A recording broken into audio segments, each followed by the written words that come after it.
Bismillahirrahmanirrahim. Assalamualaikum warahmatullahi wabarakatuh.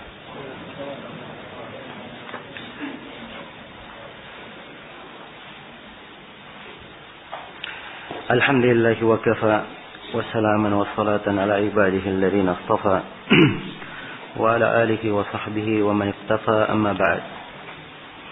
Ini majelis yang ke-11 dari syarah Ad-Durarul Bahiyah fil Masail al-Fiqhiyah pada daurah fikih di hari yang ketiga ini. Kemudian kelanjutan dari apa yang dijelaskan oleh Imam Asy-Syaukani rahimahullahu taala di dalam bab yang atau di dalam pembahasan tentang salat jenazah atau pembahasan tentang al-janaiz, setelah menguraikan tentang guslul jenazah, tentang memandikan jenazah, maka berpindah beliau menjelaskan tentang bagaimana mengafani mayit. Kata beliau, faslun wa yajibu takfinuhu bima yasturuhu walau lam yamlik gairahu wala ba'sa biziyadati ma'at tamakkun min gairi mutalatin wa yukaffanu asy-syahidu fi thiyabihi allati qutila fiha wa nudiba tatayyubu badanil mayyiti wa kafanuh. Ya. Sini ada 4 pembahasan yang kita garis bawahi. Yang pertama, kewajiban mengafani mayit. Kewajiban mengafani mayit ini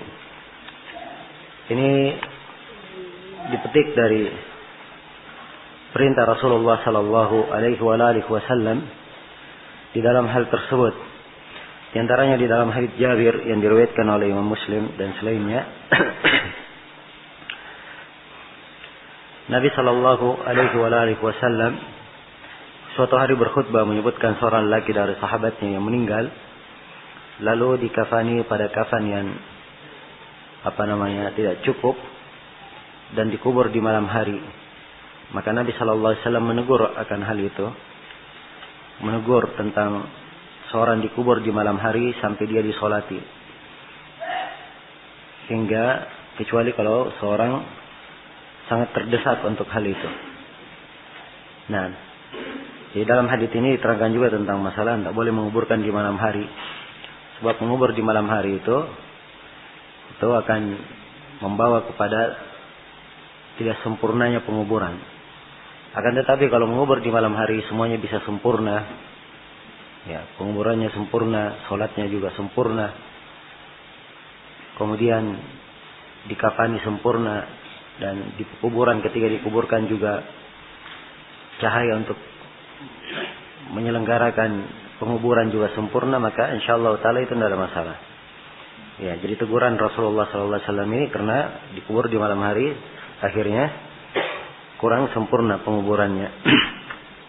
Kemudian Nabi bersabda, "Idza kaffana ahadukum akhahu falyuhsin kafanah." Apabila salah seorang dari kalian mengkafani saudaranya, maka hendaknya dia percantik kafannya, dia perbaiki kafannya. Nah, ini datang juga dalam hadits Abu Qatadah, diriwayatkan oleh Ibnu Majah dan At-Tirmidzi, dan di kisah meninggalnya Mus'ab bin Umair yang terbunuh di perang Uhud radhiyallahu taala anhu dalam riwayat Bukhari dan Muslim dan selainnya, beliau juga dikafani dan disebutkan bagaimana beliau dikafani. Apabila ditutup kepalanya maka nampak kakinya, apabila ditutup kakinya maka nampak kepalanya. Yang kemudian Nabi memerintah untuk menutup kepalanya, kemudian di kakinya diletakkan sesuatu dari idkhir. Ya, dari jerami yang menutupinya. Maka ini dari dalil-dalil yang menunjukkan tentang wajibnya mengkafani mayit. Dan ini dari kebiasaan kaum muslimin dari dahulu hingga sekarang, dan tidak ada yang menyelisihi akan hal ini. Ya, dikafani dengan sesuatu yang menutup seluruh tubuhnya, menutup auratnya. Kata Syaukani rahimahullah, wa yajibu takfinuhu bima yasturuhu. Wajib dia kafani dengan apa yang menutupnya. Ya, dengan apa yang menutupnya, yaitu menutup seluruh tubuhnya. Ya, kalau memang darurat tidak cukup semuanya, maka dia menutup auratnya. Walau lam yamlik gairahu, walaupun dia tidak punya yang lainnya. Misalnya di dalam kafan dia tidak punya harta selain daripada itu, maka itu yang harus didahulukan. Sebab dari hak mayit yang dikeluarkan biaya untuk kafannya, kemudian dibayar hutangnya, ini yang lebih didahulukan. Ini yang lebih didahulukan. Kemudian kata beliau, wala ba'sa biziyadati ma'at tamakkun min ghairi mughalah. Ya, di sini diterangkan tentang masalah ukuran kafan itu, bagaimana kafannya. Ya, jadi dia ketika disebutkan walaupun dia tidak punya yang lainnya, menunjukkan bahwa mengkafan itu seadanya. Ya, dan tidak apa-apa ditambah, maksudnya lebih dipercantik, lebih diperindah. Ya, tapi harus diperhatikan jangan terlalu mahal. Ya, jangan dia memakai suatu hal yang mahal. Sebab telah datang dalam sebagian riwayat Nabi SAW menyebutkan bahwa orang yang hidup lebih pantas untuk memakainya. Lebih pantas untuk memakainya. Iya. Tanpa ada al-mughalah, tanpa dibelikan kafan yang sangat mahal. Nah,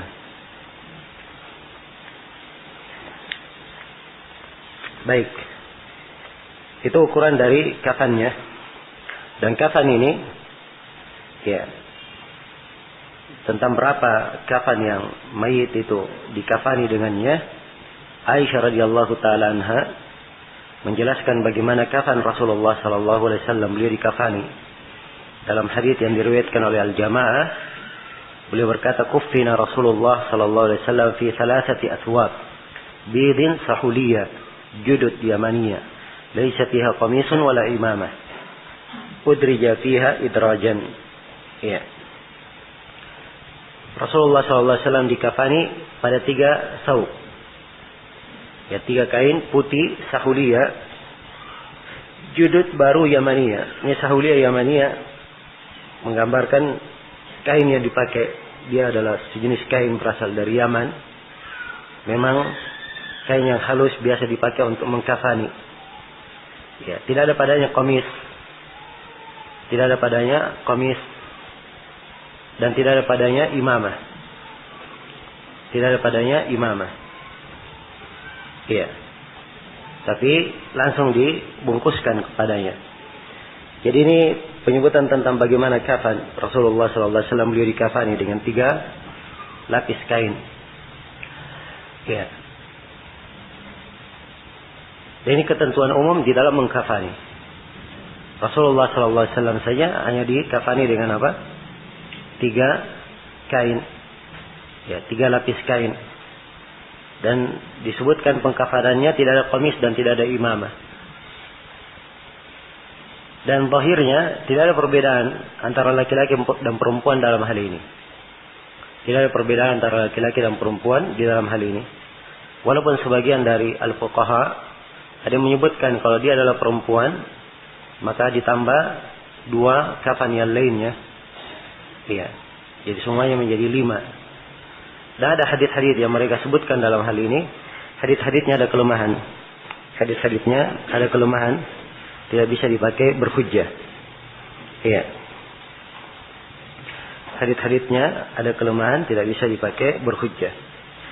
Kemudian di dalam kafan ini disunnahkan kafan itu warna putih. Sebagaimana yang diterangkan di dalam hadis Aisyah. Dan Nabi SAW telah memuji hal ini. Kata beliau, ilbasu min thiyabikumul bayad.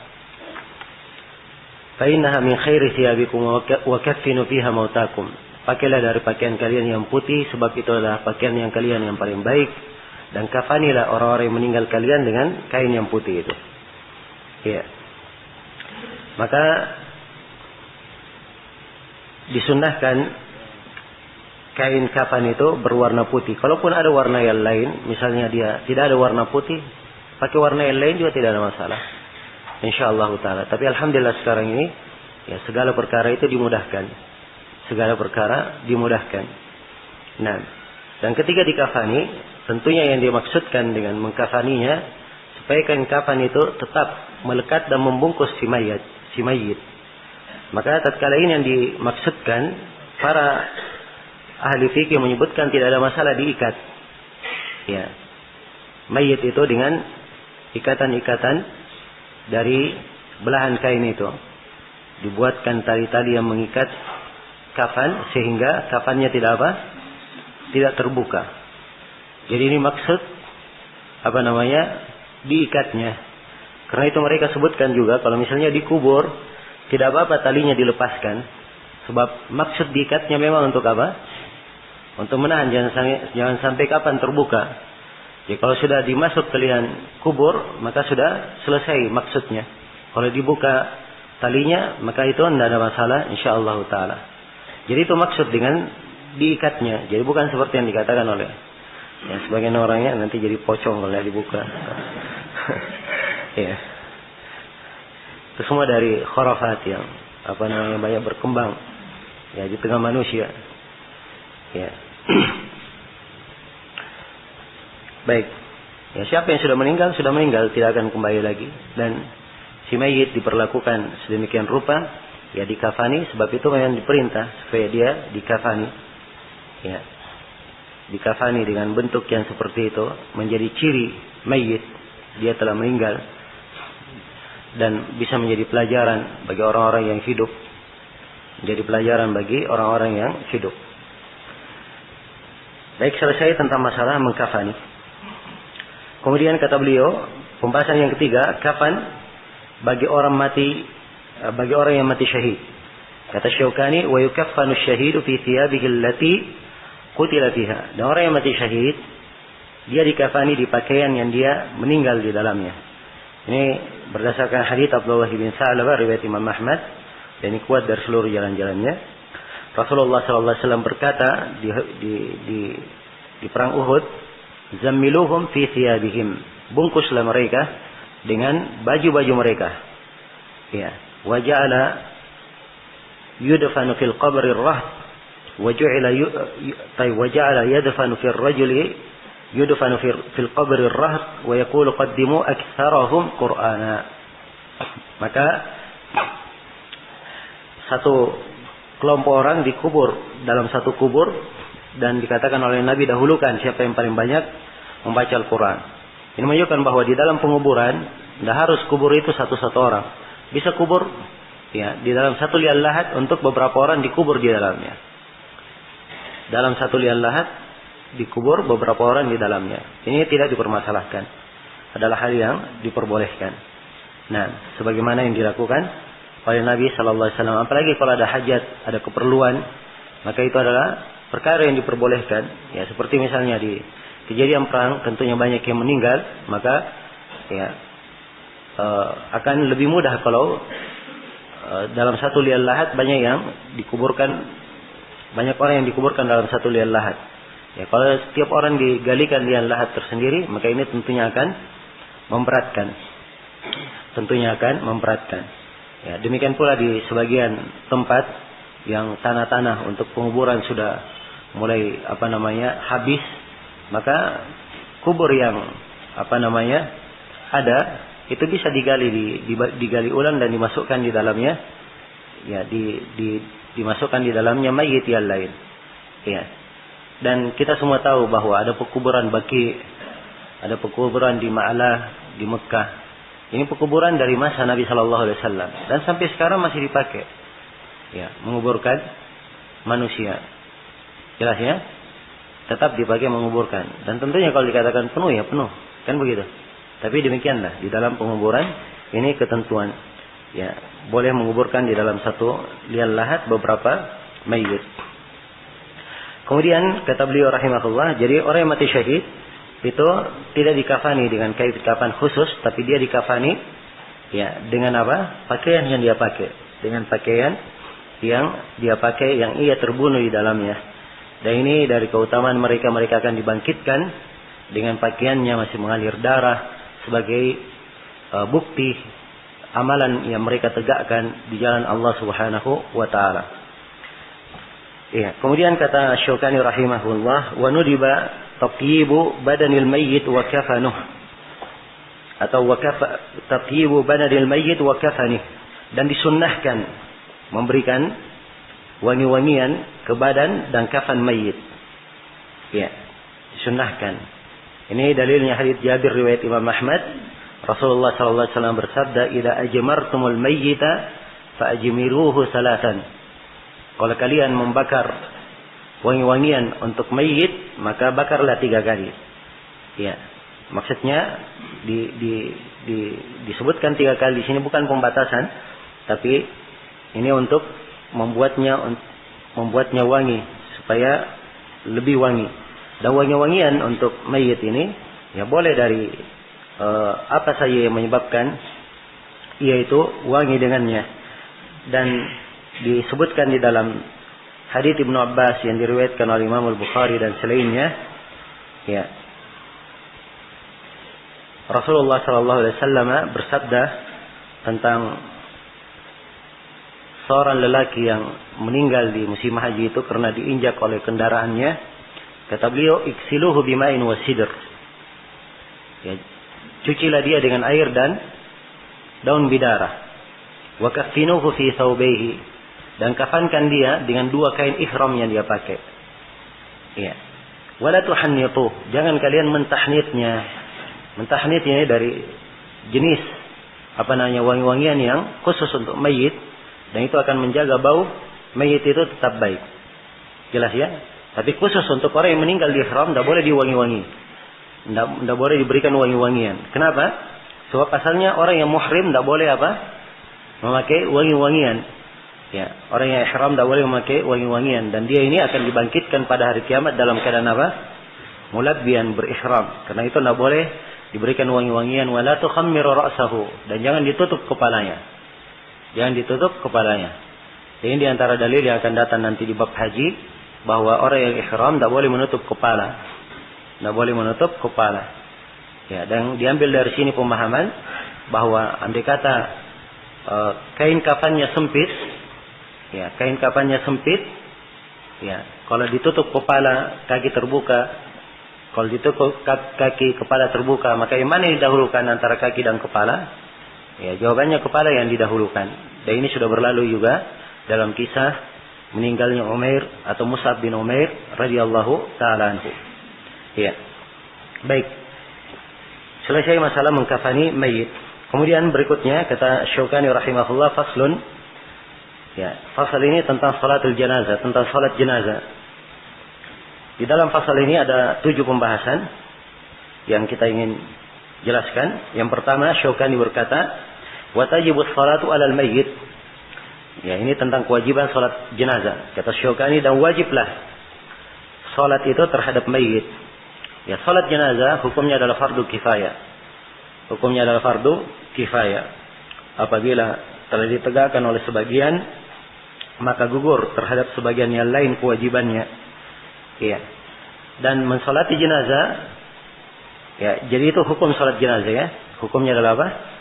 Hukumnya adalah fardu kifayah. Dan telah syah dari Nabi sallallahu alaihi wasallam, beliau melakukan salat jenazah ini, dan para sahabatnya juga mensalatkan jenazah. Ya.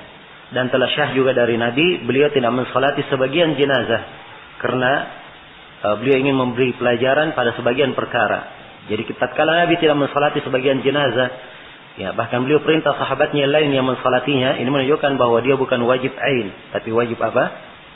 Wajib kifayah. Apabila telah ada jumlah yang cukup melaksanakannya, maka gugur kewajiban atas yang lainnya. Ya. Kemudian diterangkan di sini bagaimana cara mensolatinya, atau bagaimana posisi, ya, bagaimana posisi mayit ketika disolati.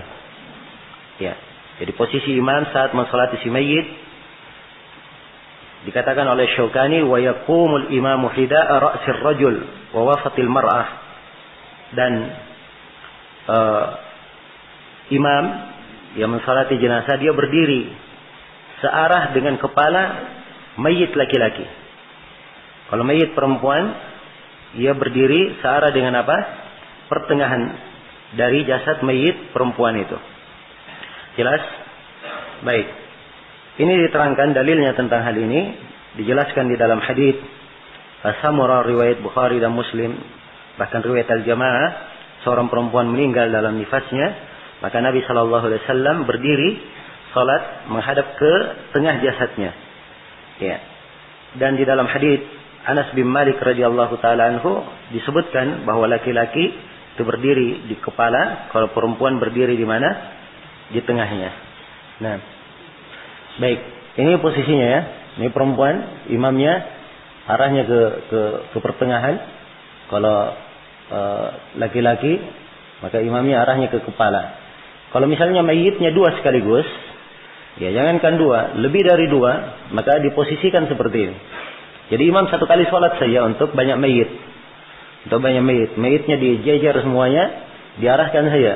Ya, perempuan begini misalnya digabungkan, perempuan diarahkan ke posisi pertengahan imam, berada imam menghadap ke pertengahan jasadnya, laki-laki diposisikan kepalanya di depan imam. Kalau misalnya jasad laki-laki ini atau mayit laki-laki banyak, maka diurut saja di sini. Semuanya kepalanya sejajar dengan imam, dan perempuan juga kalau misalnya banyak perempuan diurut saja semuanya ke belakang. Jelas ya? Jadi imamnya satu kali sholat untuk semuanya, enggak ada masalah. Iya.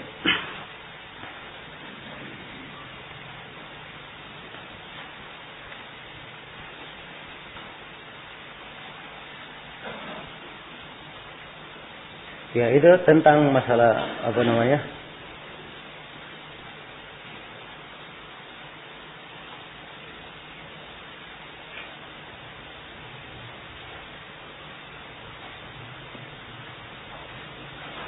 Ya, ini juga gambar yang bagus kalau misalnya ada anak kecil laki-laki, ya, ada anak kecil perempuan, ada anak kecil laki-laki, ada anak kecil perempuan, maka posisinya seperti ini. Jelas ya? Semuanya diberikan di arah pertengahan. Ya. Nah, tentang masalah urutan laki-laki yang dahulu, tentunya itu yang didahulukan, sebab asalnya apa? Allah berfirman walaysa dzakaru kal unsa. Jadi laki-laki yang didahulukan. Jelas ya? Andai kata perempuan didahulukan kemudian laki-laki, ya tidak ada masalah, tapi itu menyelisih yang afdal. Menyelisih yang afdal. Ya. Kemudian di dalam masalah softnya tadi, ini mungkin tidak diterangkan masalah softnya. Coba kembali ke gambar yang pertama, yang banyak softnya. Ya. Masalah softnya, ya soft untuk sholat jenazah itu tidak sama dengan soft untuk sholat biasa. Ya, sebab di soft sholat jenazah, untuk sholat jenazah tidak ada rukunya, cuma ada apa? Takbir. Ya, dan tidak harus penuh satu soft. Yang dimaksudkan dalam sholat jenazah, semakin banyak soft maka itu akan semakin apa? Semakin bagus dan semakin afdal. Semakin bagus, semakin afdal. Satu soft paling sedikitnya 2 orang. Paling sedikitnya 2 orang. Jadi kalau dia memperbanyak soft itu lebih bagus. Dan soft apabila diperbanyak, maka sebaiknya dia ganjil. Baik. Kemudian pembahasan berikutnya.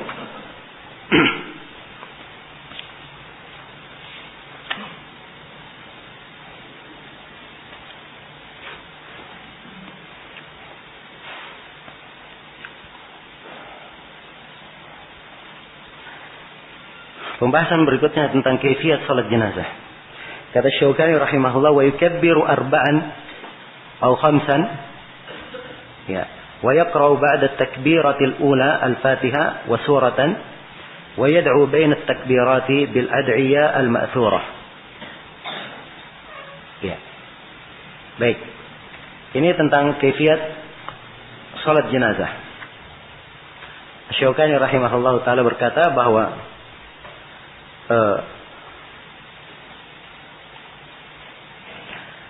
dilakukan takbir 4 kali atau 5 kali. Jadi posisi sholat jenazah yang ada cuma takbir. Ya. Dia sholat Allahu Akbar, takbiratul ihram, Allahu Akbar. Ya, 1 kali. Tidak ada membaca doa istiftah. Langsung ta'awudz, kemudian baca apa?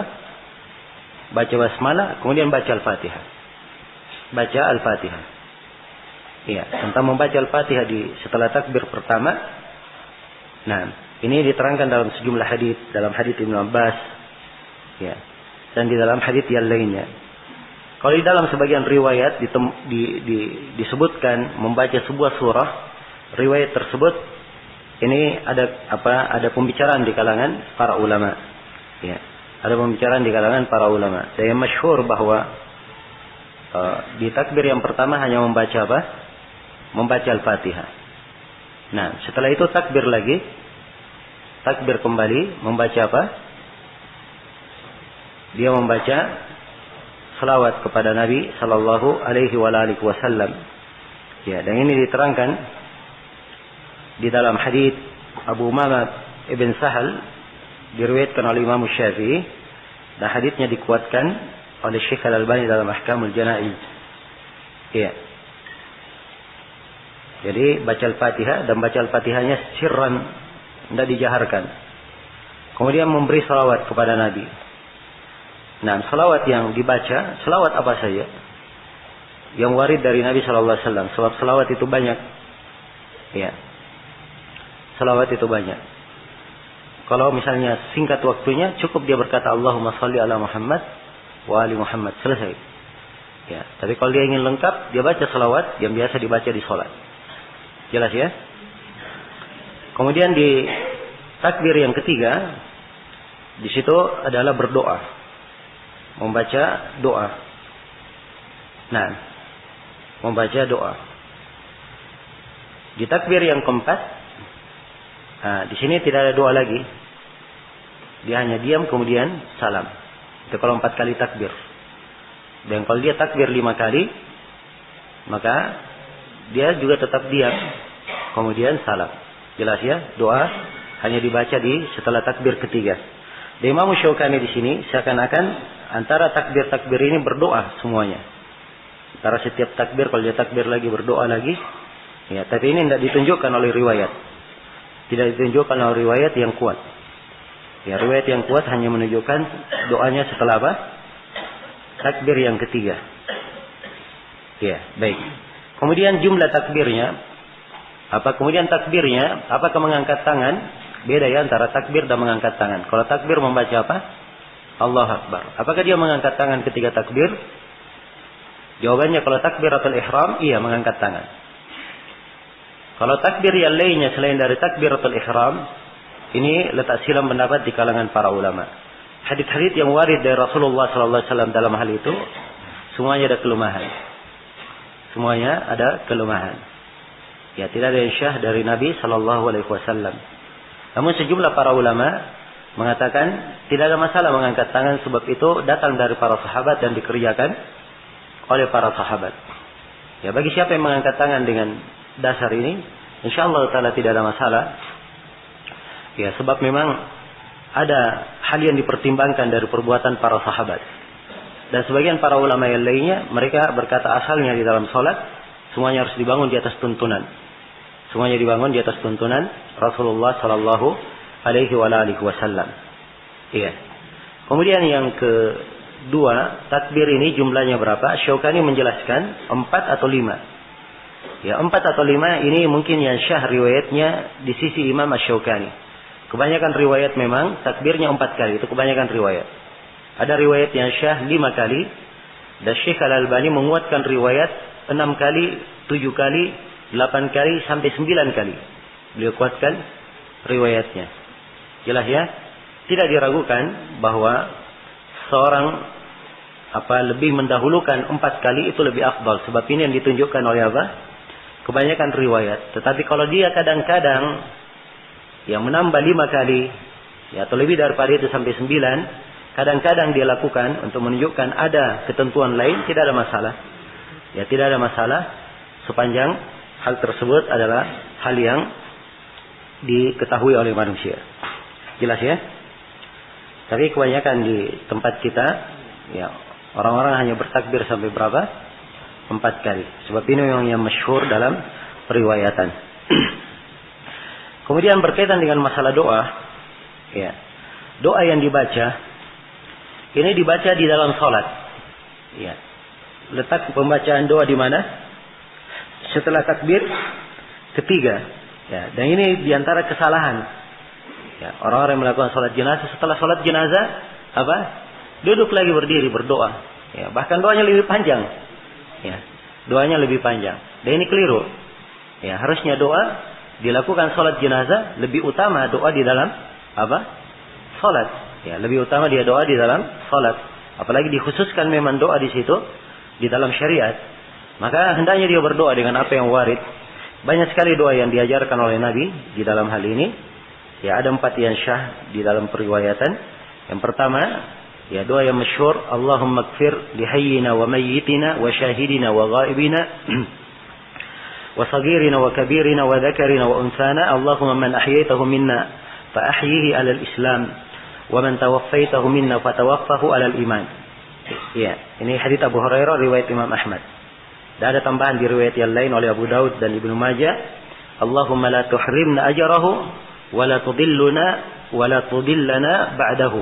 Ya. Jelas ya?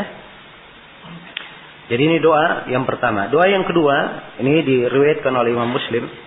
Dan ini doa yang paling sahih di dalam apa? Doa yang paling sahih di dalam periwayatan doa yang dibaca di salat jenazah. Dan doa ini pula yang paling indah. Dikisahkan oleh Auf bin Malik bahwa Rasulullah sallallahu alaihi wasallam mensolati jenazah, beliau membaca doa, Allahumma ighfir lahu warhamhu. Ini perhatikannya didengar oleh Auf bin Malik doa Nabi. Menunjukkan bahwa doa kadang boleh dijaharkan oleh imam untuk mengajari orang yang berada di belakangnya. Untuk mengajari apa? Orang yang berada di belakangnya. Ya, adapun dia jaharkan tiap kali sholat dia jaharkan, itu tidak dalilnya. Tiap kali sholat dia jaharkan. Tapi di sini dijaharkan oleh Nabi, kadang dijaharkan, didengar oleh sahabat, itu untuk mengajari para sahabat. Jadi Nabi berdoa, Allahumma ighfir lahu warhamhu wa'fu anhu wa'afihi wa akrim nuzulahu wa wassi' madkhalahu waghsilhu bima'in wa thaljin wa bard wa naqqihi min al-khataaya kama yunqqa ath-thawb al-abyad min ad-danas wa abdilhu daran khairan min darihi wa ahlan khairan min ahlihi wa zawjan khairan min zawjihi wa qihi fitnatal qabr wa 'adzaban nar. Ya. Ini subhanallah doa lengkap sudah. Ya, kata Auf bin Malik, saya berharap ya ketika mendengar itu saya berhayal saya adalah mayit yang didoakan oleh Nabi itu. Ya. Karena indahnya doa yang diucapkan oleh Nabi sallallahu alaihi wasallam. Ya. Dan ini penyebutan doa ini kalau mayitnya satu laki-laki. Kalau dia perempuan maka diganti saja Allahumma ighfir laha warhamha. Ya, jelas ya? Kalau dua laki-laki maka diganti huma. Ya, jelas ya? Kalau dia mau pakai hum juga enggak apa-apa. Dia mau pakai kata hum juga enggak apa-apa. Sisa domirnya dia ganti saja. Ya. Ini lihat ya, Allahumma ighfir lahu. Ya, kalau perempuan diganti laha warhamha. Ya, jelas ya? Begitu. Ya, kalau banyak dia doakan umum saja Allahumma ighfir lahum. Ya, sebab lahum ini masuk laki-laki dan apa? Perempuan semuanya. Masuk laki-laki dan perempuan semuanya. Dan boleh disebut namanya, yang meninggal ada fulan bin fulan. Sebab memang ada sebagian riwayat, ini riwayat yang ketiga, Nabi menyebut nama. Ya Allahumma inna fulan bin fulan fi dimmatika. Disebut, sungguhnya si fulan, anaknya si fulan. Ya, fi dimmatika wa habli jawarika. Faqihi fitnatal qabri wa adaban nar. Wa anta ahlul wafa'i wal hamd. Allahumma ighfir lahu warhamhu innaka antal ghafurur rahim. Ya, di riwayat yang lain ini haditsnya disahihkan oleh Syekh Al-Albani rahimahullah. Allahumma abduka wa ibnu amatika ihtaja ila rahmatika anta ghaniyun an adabi in kana muhsinan fazidhu fi hasanatihi wa in kana musian fatajawaz anhu. Nah, ini di antara doa-doa yang indah diajarkan oleh Rasulullah sallallahu alaihi wasallam. Jadi ini doa yang dibaca. Kalau dia baca doa-doa ini itu bagus. Kalau dia ingin tambah doa yang lainnya, insyaallah taala tidak ada masalah. Ya, insyaallah taala tidak ada masalah. Baik. Berikutnya selesai ya sudah tentang masalah salat jenazah. Ya. Kemudian kata beliau, pembahasan yang keempat hukum mensolati pencuri, orang bunuh diri dan orang kafir. Kata beliau wala yusalla 'alal ghal wa qatil nafsihi wal kafir wasyahid. Ya. Tidak disolati orang yang ghal. Nah, al-ghal apa? Al-ghal adalah orang yang mencuri harta rampasan perang. Itu tidak disolati. Jadi al-ghal ini orang yang mencuri harta rampasan perang. Nah, Nabi sallallahu alaihi wasallam tidak mencuri tidak mensolati orang yang mencuri harta rampasan perang ini. Ini diterangkan di dalam hadis Zaid bin Khalid riwayat Imam 5 kecuali At-Tirmidzi. Ya. Nabi berkata, "Shallu ala sahibikum." Salatlah kalian terhadap kawan kalian. Fatagayyarat wujuhul qaum. Maka wajah kaum berubah karena mendengar ucapan Nabi itu. Maka Nabi pun berkata, "Inna sahibakum ghalla fi sabilillah." Sungguhnya kawan kalian ini mencuri harta rampasan perang. Maka diperintah, diperiksa barangnya, ternyata diketemukan apa yang dia curi tersebut. Jelas ya? Nah, ini Rasulullah SAW tidak mensolatinya. Kenapa? Diberi pelajaran kepada yang lainnya agar supaya jangan ada yang melakukan perbuatan seperti itu. Iya. Nah, jadi ini menunjukkan bahwa kadang seorang imam atau orang yang punya kedudukan, orang yang dipandang di tengah manusia, dia sengaja tidak mensolati sebagian orang untuk memberikan pelajaran kepada selainnya. Jangan sampai dia berbuat seperti itu.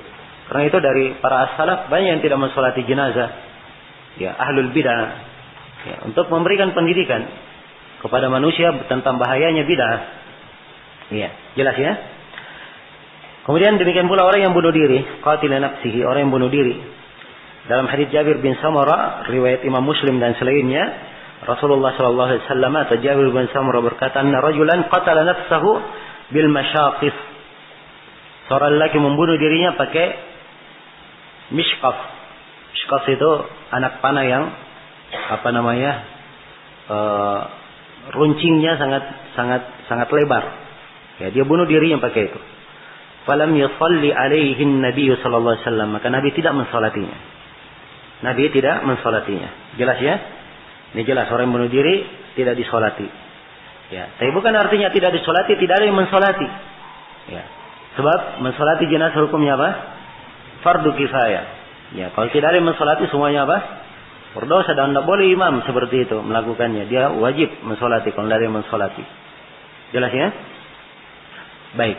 Jadi tadi saya simpulkan bahwa orang yang punya kedudukan dia boleh tidak menghadiri. Dia suruh orang lain menghadiri. Nabi ketika tidak menghadiri, beliau perintah kepada sahabatnya, "Salatlah kalian terhadap kawan kalian." Beliau perintah sahabat yang mensolati. Tapi beliau sendiri tidak apa? Tidak salat. Ya. Kemudian kata beliau, "Wal kafir." Ya. Yang ketiga yang tidak boleh disolati adalah orang kafir, dan ini ayatnya di dalam Al-Qur'an. Ya. "Wala taqum ala qabri" "Wala tusalli ala ahadin mata minhum abada." Dan jangan kalian salat terhadap siapa yang mati dari mereka selama-lamanya. Ini dari tentang kisah kaum munafikin. Ya, nifaq akbar, tidak boleh disolati. Ya. Nifaq akbar maupun nifaq asgar yang kelihatan kemunafikannya, maka boleh untuk tidak disolati, ya, sebagai bentuk zajar, sama dengan orang yang mencuri dan orang yang bunuh diri. Orang yang mencuri dan bunuh diri tidak kafir, tapi karena dosa yang dia lakukan tidak disolati oleh orang yang punya kedudukan, orang yang menjadi panutan di tengah manusia, agar supaya menjadi peringatan dan pelajaran bagi yang lainnya. Kemudian kata Syaukani, wasyahid. Ya, ini saya kira kurang layak di konteks seperti ini. Ya, disebutkan orang yang mencuri, orang yang mati, orang bunuh diri, orang kafir, dan asyahid diikutkan di situ. Ini kurang cocok ya, walaupun beliau sebenarnya bukan sedang memperbandingkan kedudukan, tapi beliau hanya memperumpamakan tentang apa? Tidak disolati empat ini. Ya, harusnya diulangi katanya, la yusalla 'alal ghal wa qatil nafsihi wal kafir. Harusnya beliau tambah lagi, wa la yusalla 'ala syahid, supaya beda antara kedudukan ini dan itu. Ya, sebaiknya begitu ya. Dan ini kadang di ringkasan-ringkasan sebagian para ulama sangat berusaha untuk meringkas kata-kata, kalimat, supaya buku itu mudah untuk dihafal. Itu maksud mereka. Tapi kadang sebagian ringkasan seperti itu, kadang perlu dimasukkan sebagian kata yang harusnya ada tambahan yang merupakan kelayakan dari konteks kata itu. Jadi berikutnya yang kelima di sini, hukum mensalati orang yang mati syahid. Orang yang mati syahid tidak disolati, sebagaimana yang telah berlalu dalam hadis Anas dan selainnya. Iya. Kemudian kata beliau rahimahullah, wa yusalla 'alal qabr. Ini pembahasan yang ke-6. Salat jenazah di kuburan. Ya, salat jenazah di kuburan hukumnya boleh. Itu dilakukan oleh Nabi sallallahu alaihi wasallam ya di dalam riwayat Al-Jamaah. Dalam riwayat Al-Jamaah. Nah, beliau pernah datang ke kubur dalam hadits Ibnu Abbas, lalu salat di kubur dan beliau bersaf di belakangnya dan bertakbir 4 kali. Ya, bertakbir 4 kali. Nah, dan tentang kisah perempuan yang membersihkan masjid itu, ya, juga Nabi sallallahu alaihi wasallam karena perempuan itu dikuburkan di malam hari, ya, maka Nabi berkata, "Kenapa kalian tidak memberitahu saya?" Maka ditunjukkanlah kuburnya kepada Nabi sallallahu alaihi wasallam. Kemudian Nabi mendatangi kubur itu lalu mensolatinya, Jelas ya? Lalu mensolatinya. Maka ini menunjukkan bahwa disyariatkan ya mensolati di atas kubur. Ya. Dia salati di atas kubur, ini kubur yang mayit yang baru saja dikubur. Ya. Kalau mayitnya sudah dikubur tahun lalu, ya ini tidak ada lagi syariat mensolatinya. Ya, dan para ulama menyebutkan batasan, berapa batasan paling lama boleh disolati di kuburnya. Ya, riwayat-riwayat menunjukkan bahwa itu kubur masih baru. Seperti perempuan yang disebutkan, dia dikubur tadi malam, Nabi baru tahu paginya. Maka Nabi datangi kubur itu. Ini masih baru di kuburnya, jelas ya. Nah, ada sebagian riwayat yang menunjukkan 30 hari, batasan paling lama, tapi riwayatnya ada kelemahan. Tapi ini yang difatwakan oleh para ulama. Syekh bin Baz memfatwakan paling lamanya 30 hari, 1 bulan. Ya, jadi kalau misalnya ada orang yang kerabatnya meninggal misalnya, dia sedang bepergian jauh, dia pulang setelah 20 hari, maka boleh dia datang ke kuburnya dan mensolati apa? Mensolatkan jenazahnya. Ya, jadi kalau dia salat jenazah di kuburan, ya sudah kita terangkan ya, kubur tempat tidak boleh salat kecuali salat apa? Jenazah. Ya, dan cara salatnya sama dengan cara salat ketika jenazah itu ada di depan kita. Ya, jadi posisinya disamakan. Anggap saja jenazah yang dalam kubur ini ada apa? Di depan kita, maka dilihat di mana letak kepalanya, di mana letak tengah jenazah tersebut, diperkirakan. Jelas ya? Disitulah kemudian dilakukan salat. Ya. Baik. Kemudian pembahasan yang terakhir, wa 'alal ghaib, dan dilakukan salat terhadap orang yang gaib. Ini disebut dengan nama salat gaib. Ya. Dan Syaukani di sini seakan-akan beliau memandang mutlak. Ya. Seakan-akan beliau memandang mutlak salat terhadap al-ghaib. Siapa saja yang meninggal kita hendak saksikan, maka kita mensolatinya. Ya. Sebab beliau katakan wa 'alal ghaib, dan beliau tidak terangkan bagaimana ketentuannya. Bagaimana ketentuan salat gaib tersebut. Dan ini ada khilaf di kalangan para ulama tentang masalah salat gaib ini. Ya, sebab terjadinya khilaf ini, syariat tentang salat gaib ini dilakukan oleh Nabi ketika meninggalnya siapa? Meninggalnya An-Najasyi. Ya, An-Najasyi dia masuk Islam. Beliau masuk Islam, tapi tidak menampakkan keislamannya kepada kaumnya. Jadi ketika ia meninggal, ya, maka tidak ada yang mensolati jenazahnya. Maka diterangkan dalam hadits Jabir, dalam hadits Abu Hurairah, Rasulullah sallallahu alaihi wasallam ya, salat bersama para sahabatnya, kemudian memanggil para sahabatnya, mereka bersaf di belakang Rasulullah sallallahu alaihi wasallam, lalu Nabi pun melakukan salat gaib 4 kali takbir. 4 kali apa? 4 kali takbir. Dan di riwayat Abu Hurairah, beliau keluar ke musalla. Beliau keluar ke mana? Ke musalla. Ini bukan di masjid, tapi di mana? Di musalla. Sebab tempat melaksanakan salat jenazah itu ada 2. Boleh di musalla. Musalla itu artinya tanah lapang yang luas. Dan boleh di mana? Di masjid. Boleh di masjid. Ini 2 riwayat dari Nabi sallallahu alaihi wasallam, dua-duanya sahih. Dua-duanya sahih. Iya. Kalau misalnya ada yang melakukan salat jenazah terhadap mayit di rumah, ya maka salatnya insyaallah taala syah, tetapi mereka telah menyelisihi yang afdalnya. Menyelisihi yang afdalnya. Afdalnya dilakukan di mana? Di masjid. Ya, sebab maksud dari mensolati jenazah itu supaya lebih banyak manusia yang berkumpul dan mensolatinya. Lebih banyak manusia yang berkumpul dan mensolatinya. Karena ini yang kita lihat di sebagian negeri-negeri Islam, seperti di Saudi Arabia misalnya, ada masjid-masjid khusus itu dikenal sebagai masjid tempat sholat jenazah. Ya, jadi khususkan kalau ada jenazah yang meninggal, itu di masjid-masjid tertentu tersebut. Jadi siapa yang ingin sholat jenazah, ya dia tiap hari ingin sholat jenazah pun dia datang aja ke masjid itu. Jelas ya? Datang saja ke masjid itu. Jadi sudah menjadi tempat berkumpul orang-orang, ya untuk sholat jenazah. Nah, maka ini punya maslahat mengumpulkan apa? Mengumpulkan orang sehingga menjadi tempat yang ma'ruf sudah. Di sini ada tempat sholat jenazah, kan begitu? Sini ada tempat sholat jenazah. Nah, subhanallah manusia hidup sekian banyaknya, ya pasti dalam satu harinya ya ada saja yang apa? Yang meninggal, ada saja yang meninggal. Nah,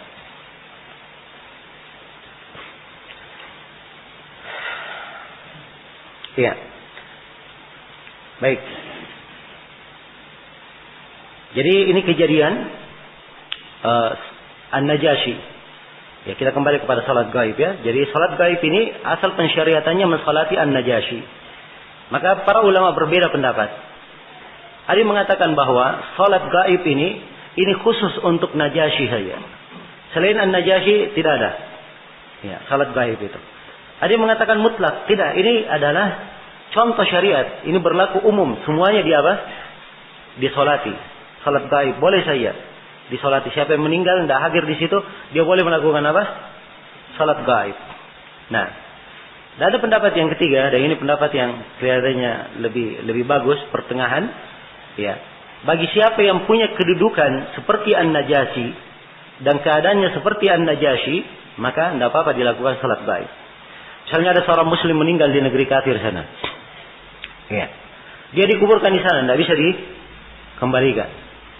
Tidak bisa dikembalikan. Nah, ya, tidak bisa dikembalikan.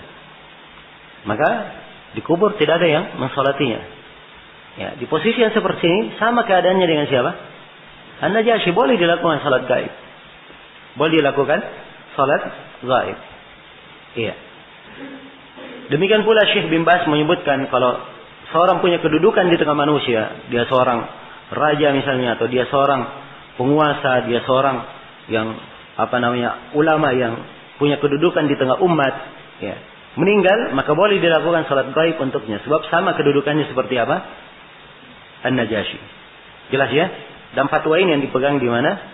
Di Saudi Arabia, di masjid di Mekah dan di Madinah, itu yang dilakukan. Ya, untuk masalah apa? Salat gaib ini. Ya, jelas ya? Baik. Jadi ini insyaallah taala pendapat yang paling pertengahan ya antara dua pendapat yang kita sebutkan tadi. Baik, selesai sudah ya penjelasan tentang apa? Salat jenazah. Sekarang berikutnya fasl. Ya. Al-masyu bil janazah. Pasal tentang berjalan mengiringi jenazah. Iya. Di sini ada beberapa pembahasan yang kita garis bawahi, ada 9 pembahasan. Yang pertama, berjalan cepat mengiringi jenazah. Syaukani berkata, wa yakunul masyu bil janazati sari'an. Dan hendaknya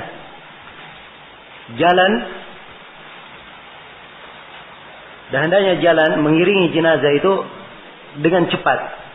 Ya, dengan cepat, dengan segera. Ya. Ini dalilnya adalah hadits Abu Bakrah yang diriwayatkan oleh Imam Ahmad dan Nasai. Ya, kata beliau, laqad ra'aituna ma Rasulillah sallallahu alaihi wasallam. Ya, sungguh saya melihat kami. Maksudnya beliau menghikayatkan apa yang beliau lakukan bersama Nabi. Dibahasakan dengan bahasa seperti ini biasanya untuk menunjukkan ini kejadian betul-betul dia ingat, seakan-akan dia masih melihatnya sekarang. Ya. Dan kami itu mengiringi jenazah, inna lanakadu narmalu bil janazati ramla. Ya, kami seakan-akan ramal, berjalan cepat mengiringi jenazah itu. Ingat ya, berjalan apa? Berjalan cepat. Ramal itu dia memperpendek langkahnya dan mempercepatnya. Itu ramal namanya. Jelas ya? Itu ramal. Tapi ingat, bukan berlari. Bukan apa?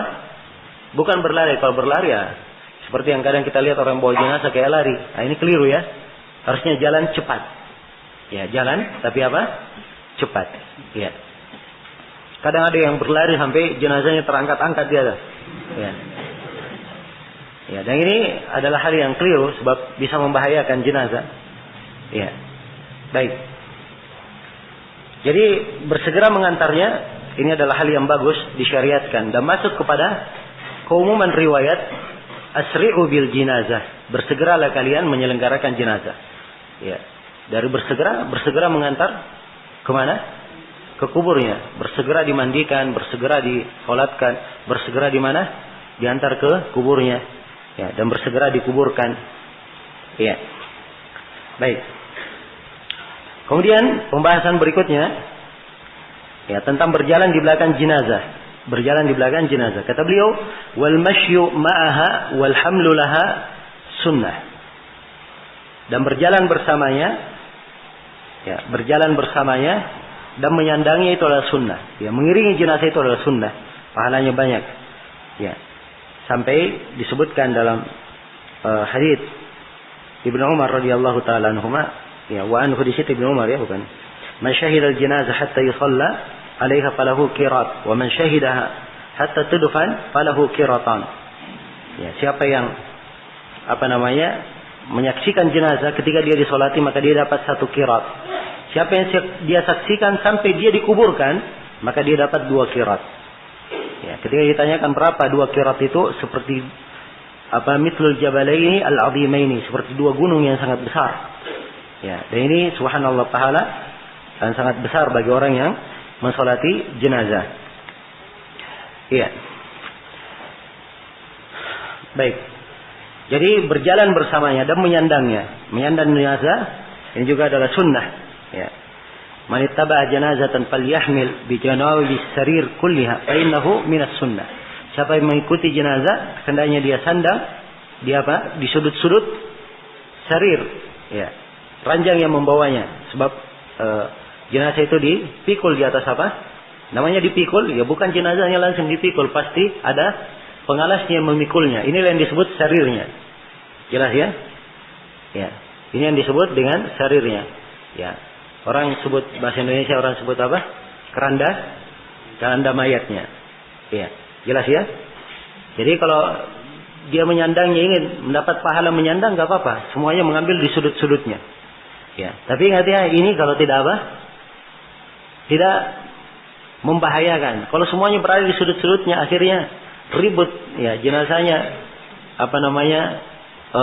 tidak bisa berjalan cepat. Ya, karena terlalu berdekatan. Nah ini harusnya dipersedikit orang yang membawanya. Sebab kemaslahatan jenazah ini diantar segera itu lebih utama. Itu lebih utama dan lebih diperhatikan. Ya, baik. Kemudian di sini dikatakan oleh beliau, ya, ini tentang berjalan di belakang jenazah ya. Kemudian ketiga, kesunahan menyandang jenazah sudah kita terangkan. Ya, berjalan di belakang jenazah ini diambil dari pendalilan Nabi SAW di dalam banyak riwayat menyebutkan manittaba'a janazatan, siapa yang mengikuti jenazah. Kata mengikuti itu menunjukkan di mana? Di belakang atau di depan? Ya, di belakang. Ya, jelas ya, itu asalnya. Kemudian pembahasan berikutnya, pembahasan tentang berkendaraan. Ya, ketika mengantar jenazah. Nah, berkendaraan ketika mengantar jenazah. Kata beliau al-mutaqaddim 'alaiha wal mutaakhkhiru anha sawa, yang di depan jenazah dan di belakangnya itu sama. Wa yukrahu rukuh, dan makruh seorang itu berkendaraan. Ya, ketika mengantar jenazah boleh seorang itu berada di depan jenazah, dia jalan. Ini kalau berjalan ya, boleh dia berada di depan jenazah dan boleh dia berada di mana? Di belakang. Ini ada riwayat-riwayat. Memang sebagian riwayat dulu kadang ada larangan, tapi itu sudah terhapus. Belakangan semuanya boleh.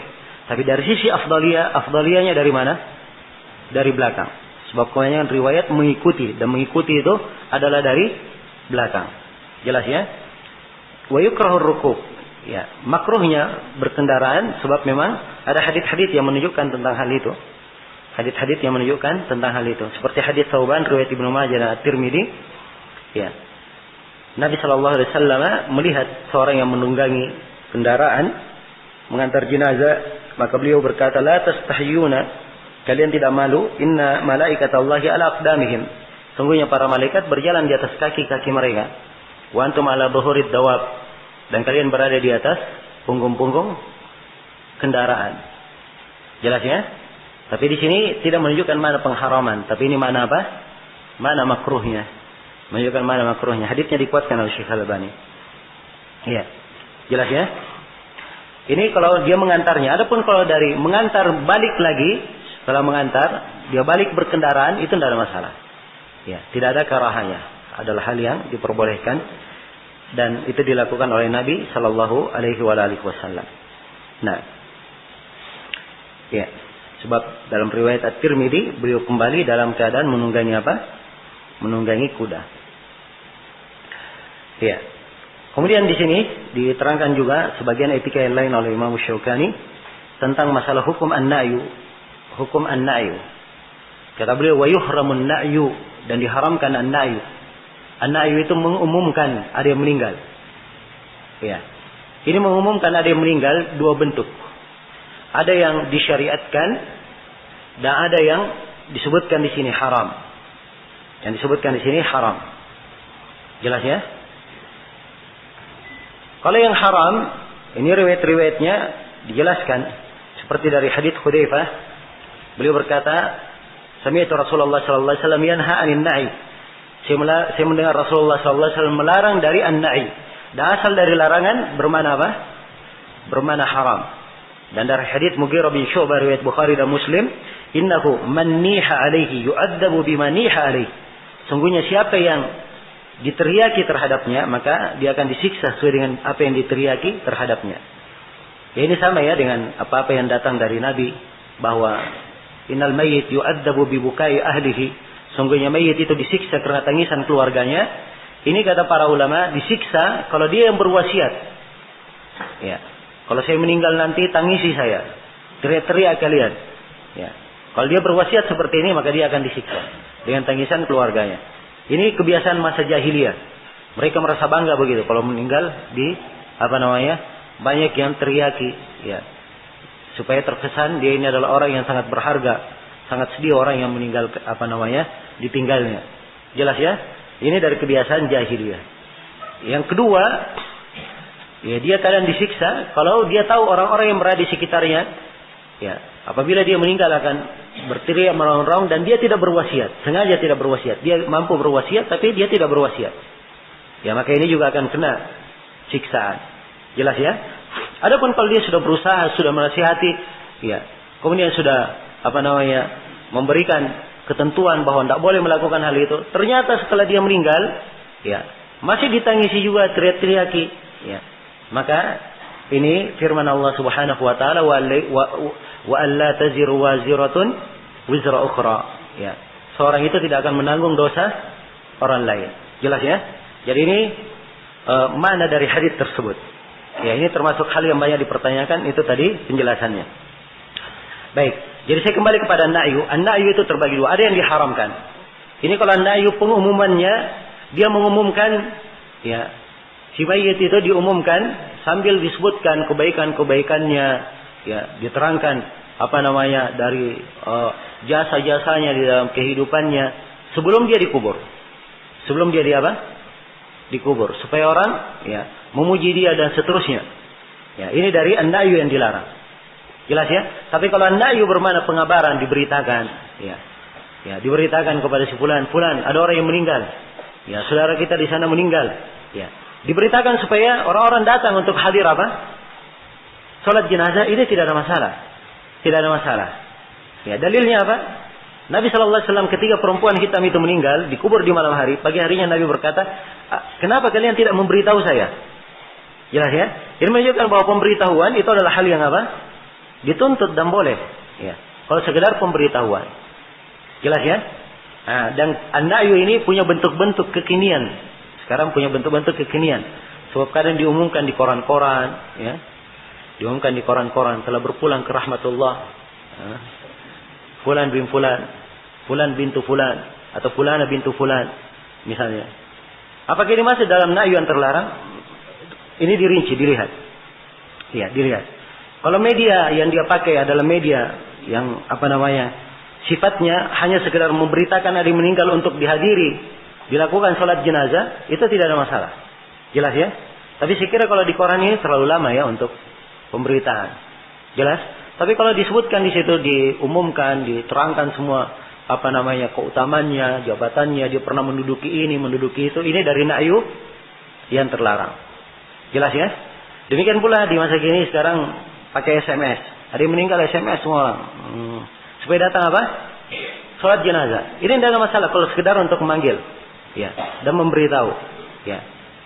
Jelas ya? Jadi harus kita dudukkan mana na'yu yang terlarang dan mana yang tidak terlarang.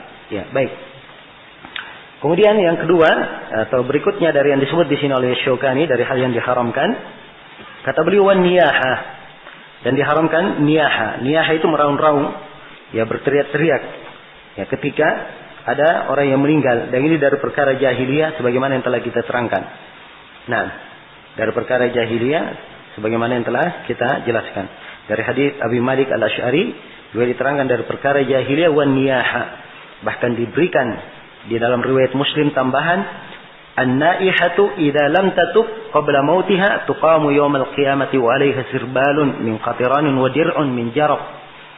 Ya. Perempuan yang meraung-raung ketika dia meninggal, kalau dia belum bertobat sebelum dia mati, maka pada hari kiamat dia akan diberdirikan dalam keadaan dia membawa sirbal berisi qataran. Ya, lelehan-lelehan apa? Besi atau timah. Wadir'un min jarab, ya, dan baju besi atau baju seperti baju besi tapi dari kurap, ya. Ini betapa menyakitkannya dan siksaan yang didapatkan oleh apa? An-naihah ini. Nah, demikian pula masuk di dalam konteks hadis laisa minna man daraba al-hudud wa syaqqa al-juyub wa da'a bi da'wal jahiliyah. Hadis Ibnu Mas'ud muttafaqun alaih. Bukan dari kami orang yang memukul pipi-pipi, ya, merobek kantong-kantong, ya, saking sedihnya dia pukul dirinya, ya, dia tarik-tarik rambutnya, dia robek bajunya, ya. Kemudian berteriak-teriak dengan, ya, seruan jahiliyah. Ini bukan dari kami, kata Nabi sallallahu alaihi wasallam. Baik. Kemudian kata beliau wattiba'uha binar, tidak boleh mengikutinya dengan api. Tidak boleh mengikutinya dengan api, sebab ini juga dari perkara jahiliyah. Ya. Dan itu selain dari perkara jahiliyah, dia adalah tasyabbuh dengan orang-orang kafir. Tasyabbuh dengan orang-orang kafir. Nah. Iya. Dan ada hadits-hadits khusus yang menjelaskan tentang ini, tapi ada kelemahan. Ya, kita tidak sebutkan. Dia masuk dalam hadits Ibnu Mas'ud yang telah lalu dengan kandungan umumnya. Wada'a bid'awal jahiliyah. Sebab dakwah jahiliyah masuk juga di dalamnya. Itu dari perkara jahiliyah. Mengikuti dengan apa? Mengikuti dengan api. Ya. Kemudian kata beliau rahimahullah, wasyaqqul juyub, wasyaqqul jaib. Ini telah kita terangkan. Merobek kantong. Ya, wad du'a bil wail was tubur, dan dia berdoa dengan apa? Ya, dia meneriakkan dengan wail, ya, kebinasaan, was tubur, dan raungan kepedihan. Ya. Nah, ini juga dari perkara jahiliyah masuk dalam konteks hadis yang telah kita sebutkan. Baik. Itu pembahasan yang ketujuh, ya. Hal-hal lain yang diharamkan saat mengiringi jenazah. Kemudian yang kedelapan, kesunahan tetap berdiri bagi pengantar hingga jenazah diletakkan. Ini Imam Syaukani menekankan di sini, kata beliau wala yaq'udu al-muttabi'u laha hatta tudha. Tidak boleh orang yang mengikuti jenazah itu duduk sampai jenazah itu diletakkan. Ya. Ini pendapat Imam Syaukani dibangun di atas hadits-hadits, tapi hadits-hadits tersebut telah terhapus hukumnya. Karena itu Ali bin Abi Thalib radhiyallahu taala anhu, ya, beliau sudah tidak melakukan hal ini, dan beliau katakan bahwa akhir dari perkara kami diperintah duduk. Bahkan di sebagian riwayat, ya, di Irak, ya, sekelompok orang melihat jenazah di bawah, mereka tetap berdiri sampai jenazah diturunkan. Maka Ali berisyarat kepada mereka, duduklah kalian. Sebab Nabi, ya, dulunya memang perintah, ya, Nabi memerintah kami duduk sebelum dulunya kami diperintah berdiri. Ya, jadi ini hukumnya sudah apa? Sudah mansuh. Hukumnya sudah mansuh. Ya. Kemudian kata beliau wal qiyamu laha mansuh, dan berdiri untuk jenazah ini adalah mansuh. Maksudnya di sini berdiri untuk jenazah, Kalau ada jenazah yang lewat, kita sedang duduk, maka kita apa? Kita berdiri. Ini mansukh. Jadi dua yang mansukh. Ini dan pembahasan sebelumnya. Ketika mengantar jenazah, dia tetap berdiri sampai diletakkan. Dua-duanya adalah mansukh. Baik. Selesai sudah tentang masalah mengikuti jenazah. Kemudian yang terakhir di sini dari pembahasan Kitabul Janaiz, kata beliau rahimahullahu taala, fasal tentang dafnil mayyit, mengubur mayyit. Iya. Di sini ada 13 pembahasan yang kita garis bawahi dari ucapan Asy-Syaukani. Nah, yang pertama syariat dan manfaat penguburan. Kata beliau, wa yajibu dafnul mayyiti fi hufratin tamna'uhu min as-siba. Ya. Dan wajib mengubur mayit fi hufratin, di dalam sebuah lubang, sebuah liang, tamna'uhu min as-siba, yang menahan dia dari gangguan binatang buas. Ya, tidak digali oleh binatang buas, ya, tidak diganggu. Jelas ya? Pertama di sini beliau tekankan diwajibkannya dikuburkan. Ya. Dan wajibnya mengubur ini syariat dari awal kali ada manusia meninggal sudah disyariatkan untuk apa? Dikuburkan. Dan ini ada di dalam surah Al-Maidah tentang kisah dua anak Adam. Ya, yang salah seorang dari keduanya membunuh saudaranya. Ya. Nah, siapa namanya? Ya. Ya, itu di kisah-kisah Israiliyah ya. Saya tidak bisa menyalahkan kalau antum sebutkan. Tapi saya lebih senang menyebutkan dua anak Adam sebagaimana dalam Al-Quran. Hanya disebutkan apa? Dua anak Adam. Ya. Baik. Jelas sampai sini? Ya, salah satu membunuh dari saudaranya. Kemudian diperintah. Ya, Allah tunjukkan bagaimana burung. Ya, dia membunuh burung yang lainnya. Kemudian burung ini menggali. Ya. Apa namanya? Tanah. Kemudian dia kubur. Ya. Burung yang dia bunuh itu. Maka ini menjadi pelajaran untuknya, ia pun mengubur saudaranya. Dan ini menjadi sunnah, ketentuan bagi siapa yang meninggal setelah itu. Jelas ya. Dan di dalam syariat kita telah terdapat nas-nas ya, yang sangat banyak yang menjelaskan tentang hal ini. Ya, Nabi SAW menghadiri penguburan jenazah dan seterusnya. Ya, menghadiri penguburan jenazah dan seterusnya. Beliau perintah ihfaru wa amiku wa ahsinu. Ya. Galilah kalian, ya, perdalamlah menggalinya, wa ahsinu, dan perbaikilah. Jadi wajib mengubur mayit fi hufrah, di dalam sebuah galian. Jadi kuburnya di mana? Di sebuah galian. Ini cara menguburnya. Di sebuah galian, ya, bukan dikubur disimpan di mulut-mulut goa, ya, bukan dikubur disimpan di tempat-tempat tertentu, tapi dikuburkan di mana? Dibuatkan galian di tanah. Ya, jelas ya? Fi khufratin tamna'uhu min as-siba, yang menahan dia dari as-siba. Nah, ini penyebutan manfaat sekaligus penyebutan ukuran liang lahat yang digali. Iya. Jadi manfaatnya kenapa dikubur? Agar supaya jasad orang yang dikubur ini tidak diganggu oleh apa? As-siba. Ya, jelas ya? Maka ini yang menjadi manfaatnya sekaligus ini ukuran berapa jauh digalinya. Jadi dia menggali sebatas diperkirakan kalau sudah digali sedemikian jauh ini tidak sudah tidak terganggu lagi. Tidak bisa digali lagi oleh apa? Binatang buas. Jelas ya? Nah, dan kalau dia lebih memperdalam, ya, itu kadang lebih bagus. Kadang lebih bagus sepanjang tidak memberatkan, sepanjang tidak memberatkan dan tidak berlebihan. Tidak berlebihan. Jelas ya? Kalau dia gali sampai 50 meter ke bawah, ya, ini namanya keterlaluan, ya, jelas ya. Dapat air dia angkat airnya ke atas, ya. Ini tentunya adalah keterlaluan. Tapi dia menggali apa yang sewajarnya saja, batasannya supaya dia tertahan, tidak diganggu oleh as-siba, tidak diganggu oleh binatang buas. Nah, baik. Kemudian kata Syaukani di sini pembahasan kita yang kedua, ya, kubur itu ada dua macam, ada lahat dan ada dengan apa? Ya, asyaq atau ad-darh. Ya, galian. Yang mana yang lebih utama? Syaukani berkata la ba'sa bid-darh wal lahdu aula.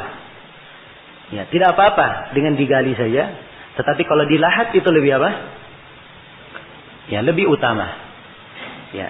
Adapun kalimat lahat lebih utama, sebab ini ditunjukkan oleh sejumlah hadis. Di antaranya hadis Amir bin Sa'ad bin Abi Waqqas, Sa'ad berkata, "Ilhadu li lahdan wansibu alayya labin nasban kama suni'a bi Rasulillah sallallahu alaihi wasallam." Kata Sa'ad, buatkan untukku lahat dan tancapkan untukku labin. Labin ini batu yang terbuat dari apa? Dari tanah. Ya, batu yang terbuat dari tanah. Ya. Nasban, ya. Dengan tancapkan dengan apa? Nasban. Sebagaimana dilakukan oleh untuk Rasulullah sallallahu alaihi wasallam. Jadi Nabi dikubur dengan dilahat. Yang pertama, kemudian yang kedua, ketika selesai dikubur kemudian diberikan di dalam lahat itu ditancapkan apa? Labin. Ya. Jadi labin ini, batu-batu ini yang terbuat dari tanah ini yang menutup mulut apa? Mulut lahat itu. Itu yang menutupnya. Jelas ya? Ya. Nah, itu diantara bentuk lahat. Ya. Lihat. Mana pena saya? Ya. Jadi lahat ini namanya lahat secara bahasa. Asal bahasanya lahat itu dari al-mail, miring. Jelas ya? Sesuatu yang miring. Jadi kalau dia sudah digali lubangnya, maka dimiringkan sedikit ke dalam. Dimiringkan. Seperti ini kelihatan ya? Nah, setelah itu diambil labin ini, namanya labin ini dari tanah ini. Ya. Dibuat kayak batu. Kemudian ditutuplah. Ya, ini perhatikan sudah 1, 2, tutup. Mau ditutup terus sampai ke belakang. Jelas ya? Ya, ini labin. Ya. Ini cara lahatnya. Kalau sekarang ini orang-orang pakai apa biasanya kalau di sini? Ya, pakai kayu. Ya, pakai kayu juga nggak ada masalah sebenarnya. Ya. Tapi subhanallah pakai ini tidak sulit membuatnya. Ya. Sekian tidak sulit ya, gali saja tanah bikin ya. Dibikin batuan seperti itu, insya Allah selesai. Ya. Jelas ya? Nah, jadi seperti ini kelihatan. Nah, nanti kalau sudah ditutup nanti diturunkan tanahnya, ya tentunya nanti kalau diberikan tanda, ya tandanya jangan di sebelah sini, ya, tapi pas di atas mayit. Sebab yang diinginkan nanti jangan sampai digali ulang. Ataupun kalau ada yang menggali ulang, dia tahu bahwa di bawahnya ada apa? Ada mayit. Jelas ya? Tapi kalau dia tanam anunya di sini, tandanya dia simpan di sini, ya mayitnya di sini, orang nggak ketemu mayitnya. Ya, jelas ya? Baik.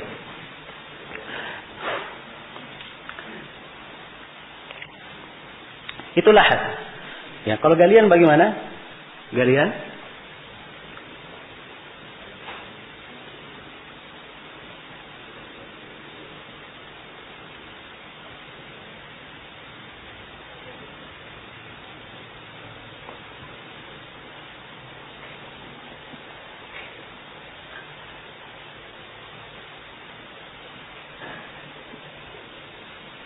Ya. Kalau galian kayak gini. Jelas ya? Jadi dia bukan dimiringkan dari bawah, digali, kemudian digali lagi sebatas untuk mayat tersebut di bawah. Kemudian juga tetap dia tutup di atasnya. Iya. Jelas ya? Ini yang disebut dengan galian. Yang seperti ini tidak apa-apa juga. Tidak ada masalah. Tetapi dengan lahat lebih apa? Lebih afdal. Selesai ya?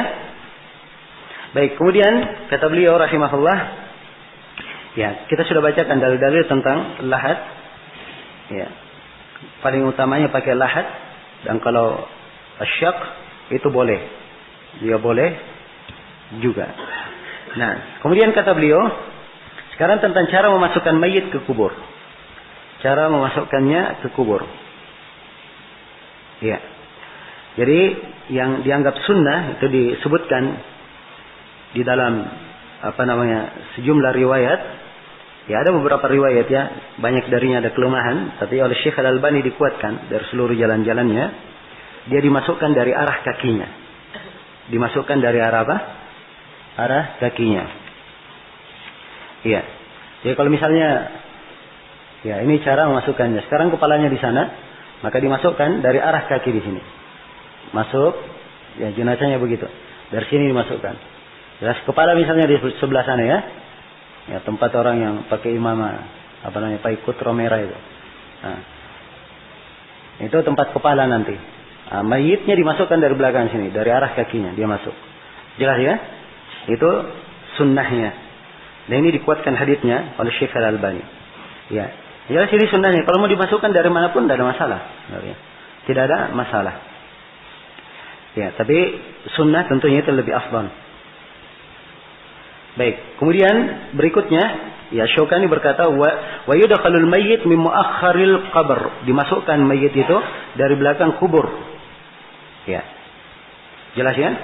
Wa yudha'u ala janbihil ayman mustaqbilan. Nah, ini tentang posisi mayit dalam kubur. Ya, jadi posisi mayit dalam kubur itu dia diletakkan di atas rusuk apa? Kanannya, menghadap kemana? Menghadap ke kiblat. Menghadap ke kiblat. Ya. Diletakkan di atas rusuk kanannya menghadap ke kiblat. Ya. Baik. Anggaplah di sini kiblatnya ya, ini kepalanya. Maka ketika dia dibalikkan, maka rusuk kanannya akan berada di mana?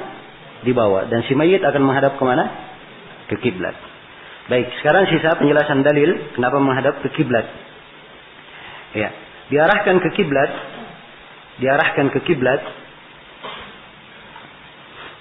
sebab itu adalah merupakan amalan umat Islam dari masa Nabi Shallallahu Alaihi Wasallam sampai hari ini.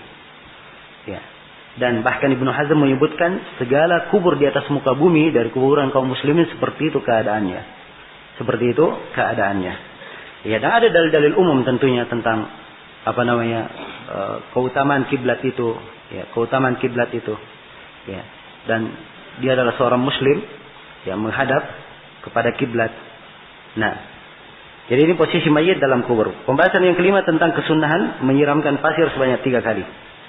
Ya, kata beliau wa yustahabbu hattu turab min kulli hadirin 3 hasayat. Dan disunnahkan menyiramkan pasir sebanyak 3 kali dari setiap orang yang hadir. Ya. Ini berdasarkan hadits Abu Hurairah. Diriwayatkan oleh Ibnu Majah. Ya, haditsnya datang dari beberapa jalan, dikuatkan oleh Syekh Al-Albani. Anna Nabi sallallahu alaihi wasallam shalla ala janazah, thumma ata qabr al-mayyit, fahasa alaihi min kibari ra'sihi 3. Sungguhnya Nabi sallallahu alaihi wasallam jenazah, kemudian beliau mendatangi kubur si mayit. Lalu beliau tuangkan air dari arah kepalanya, tuangkan pasir di atas kepalanya sebanyak 3 kali. Baik, kemudian berikutnya pembahasan yang ke-6 tentang larangan melebihkan tinggi kubur lebih dari sejengkal. Kata Syaukani, wala yurfa'ul qabru ziyadatan ala shibr. Ya. Dan tidak boleh mengangkat kubur tersebut yang melebihi daripada shibran. Shibran apa? Sejengkal. Ya, dan ini dalilnya adalah hadits Ali bin Abi Thalib. Ya, dimaklumi tentang hadits Ali bin Abi Thalib di mana Nabi sallallahu alaihi wasallam mengutus beliau, ya, alla tada, di antaranya perintahnya la tada qabran musyrifan illa sawaita. Jangan kamu meninggalkan kubur yang terlalu tinggi, ya, musyrifan illa sawaita. Nah, ini sekarang ya penjelasannya tentang bagaimana kuburnya. Jadi diberikan 2 tanda ini, ya, ditancapkan, ya, boleh dari apa saja, dari kayu maupun dari batu maupun yang lainnya, agar supaya apa? Dia menjadi tanda yang mana kepala dan yang mana yang kakinya, ya kan? Tanda ada orang yang dikubur di sini, dari sini sampai sini. Ya, kalau tidak ada tandanya maka tidak akan ditahu di mana kepalanya, mana kakinya, yang jenazahnya apa dan seterusnya. Jelas ya? Di bawahnya adalah tanah dan di atasnya boleh dihamparkan diberikan kerikil-kerikil, ya, untuk menutupinya. Diberikan kerikil supaya kalau ada hujan, ya, tanah itu tidak tetap terjaga, ya. Diberi tanah, dikasih pasir di atasnya, kemudian dikasih kerikil, ini maka akan tetap kuat kubur itu. Walaupun kena hujan, dan binatang-binatang buas juga tidak akan menggalinya. Jelas ya? Tapi ingat tingginya hanya setinggi ini. Di sebagian tempat di sekelilingnya ini, di sekelilingnya ini diberikan batu-batuan yang menutupi di sekelilingnya. Kenapa? Sebab kalau kena hujan dia tidak keluar ininya. Dia tidak keluar pasirnya. Jelas ya? Tidak keluar pasirnya. Dan boleh diberi kayu. Ya, boleh diberi kayu, tapi ingat batasannya tidak boleh lebih apa? Tidak boleh lebih sejengkal. Ya, baik. Kemudian berikutnya,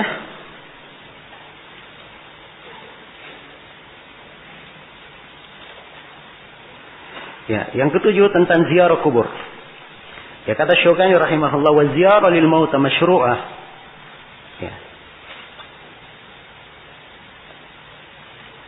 Ziarah ke kuburan orang yang sudah meninggal itu adalah hal yang disyariatkan. Ya, banyak dalil tentang disyariatkannya. Banyak dalil tentang disyariatkannya. Kemudian tentang kuburan sebelumnya, ya kuburan itu tidak boleh dikapuri, tidak boleh dibanguni. Ingat ya kalimat tidak boleh dibanguni. Jadi kalau kita ingin menjaga kubur itu supaya tetap terjaga, maka dilakukan hal-hal yang tidak dinamakan dengan nama membangunnya. Jelas ya? Seperti tadi diberikan tanah misalnya, diberikan kerikil di atasnya, itu tidak dibanguni, tidak ada dalam sisi bahasa dikatakan apa? Membanguninya. Tapi kalau dia kasih tembok, dia semen di sekelilingnya tembok, ya, tidak apa-apa, cuma sejengkal saja. Tapi dia temboki, ini namanya membangun. Jelas ya? Membangun. Apalagi kalau di keramit, ya, jelas ya? Apalagi kalau di keramit. Nah, inilah yang repot. Banyak dari kaum muslimin tidak punya keramit, harusnya mereka yang diberi keramit, bukan dikubur. Ya. Akhirnya kubur itu yang tadi fungsinya adalah untuk mengingat akhirat, ya karena semuanya keramit, jadi bisa jadi bahan pertimbangan dalam bangunan. Ya. Tidak ada lagi hikmah ya dari kuburan tersebut. Ya. Tidak lagi hikmah dari kuburan tersebut. Ini telah termasuk bahaya-bahaya dampak negatif karena adanya menyelisih sunnah Nabi Shallallahu Alaihi Wasallam. Ini bentuk-bentuk kuburannya. Ini di mana? Di Baki ini. Ini kalau nggak salah di Baki. Ya. Jelas ya?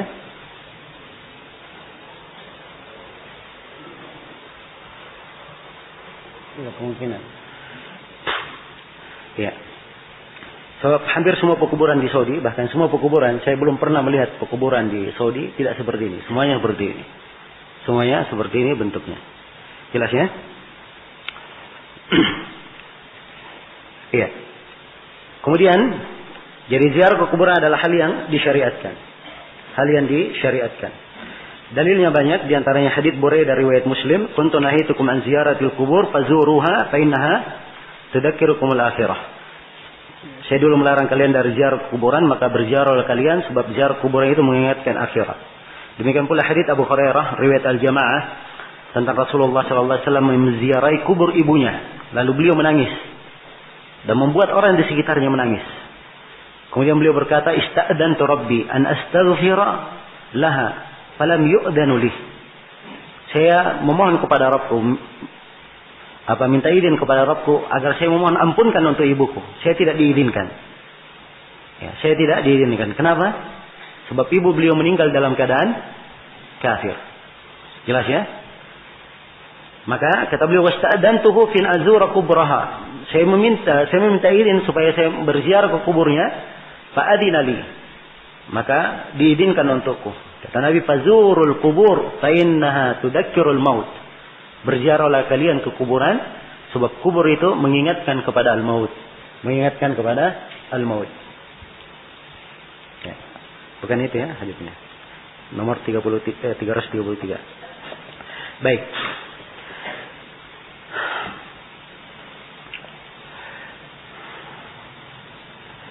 Selesai sudah ya tentang apa? Ziarah ke kuburan. Sekarang bagaimana peziarah itu menghadap ke kubur? Ya. Sini Syaukani berkata, "Wa yaqifuz zairu mustaqbilanil qiblah." Dan az-zair dia berdiri menghadap ke kiblat. Ya, orang yang berziarah ke kuburan, ya, dia berdiri menghadap ke kiblat. Ini disebutkan di sini oleh Imam Asy-Syaukani rahimahullahu taala, ya, di dalam masalah berdiri ya, menghadap kiblat. Dan beliau menyebutkan dalil di syarah, tapi dalil yang beliau terangkan itu adalah hadits yang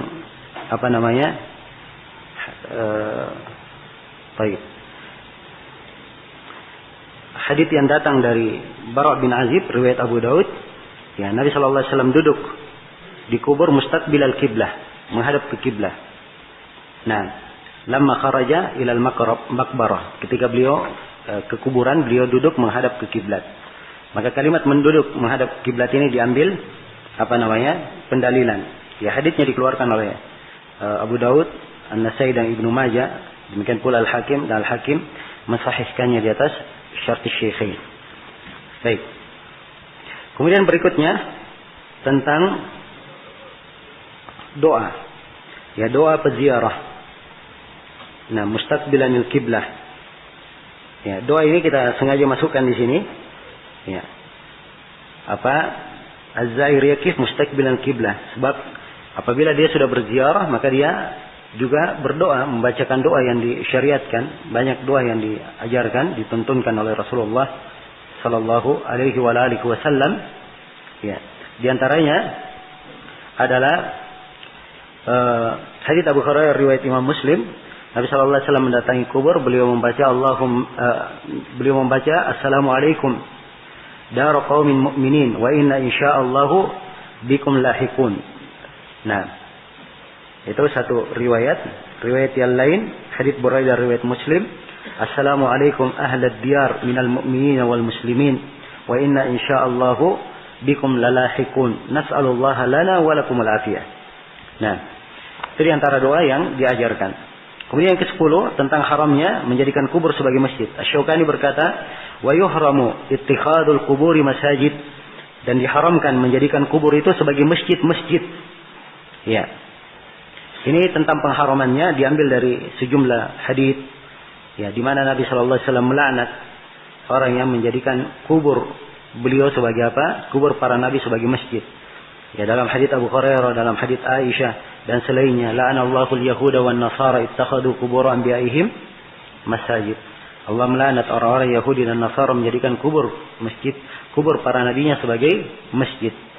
Nah, kemudian kata beliau, wa zakhrafatuha, tidak boleh dihias-hiasi. Ya, sudah ada beberapa riwayat yang menunjukkan tidak boleh secara khusus menghiasi, tapi sudah berlalu bersama kita, ya, hadits yang diriwayatkan oleh Imam Muslim dari Jabir tentang tidak bolehnya membangun kuburan. Nah, wa tasrijuha, dan tidak boleh meneranginya. Jadi kubur itu diterangi, diberikan tasrij, ya, penerangan. Ini tidak diperbolehkan.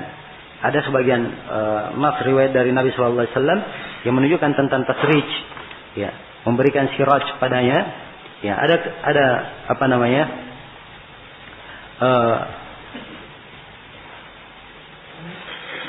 ya. Riwayatnya itu berbunyi, la'anallahu zairatil kubur wal muttakhidina 'alaiha al-masajid was suraj. Allah melaknat para perempuan yang berziarah ke kuburan dan orang yang menjadikan di atas masjid-masjid tersebut, ya, menjadikan kuburan itu sebagai masjid, menjadikan padanya masjid dan suraj. Ya, penerangan-penerangan. Nah, ini hadits, ya, dari sebagian riwayatnya ada kelemahan. Tapi dari zairat kuburnya ini dikuatkan oleh Syekh Al-Albani dari seluruh jalan-jalannya. Ya, dari seluruh jalan-jalannya. Ya, mungkin saya ingatkan di sini bahwa berziarah ke kuburan itu hanya untuk laki-laki saja. Hanya untuk laki-laki saja. Adapun perempuan itu tidak diizinkan untuk berziarah ke kuburan secara mutlak. Jelas ya? Mungkin ada yang bertanya, bagaimana dengan Aisyah yang melakukan hal tersebut? Ya, jawabannya Aisyah melakukan itu adalah ijtihad beliau dan diselisih oleh sahabat yang lainnya. Ya, dan hadits Nabi sallallahu alaihi wasallam tegas melaknat perempuan yang berziarah ke mana? Ke kuburan. Maka ini hukum yang harusnya didahulukan. Ya, kita difatwakan oleh Syekh Shalal Fauzan dan selainnya. Baik. Kemudian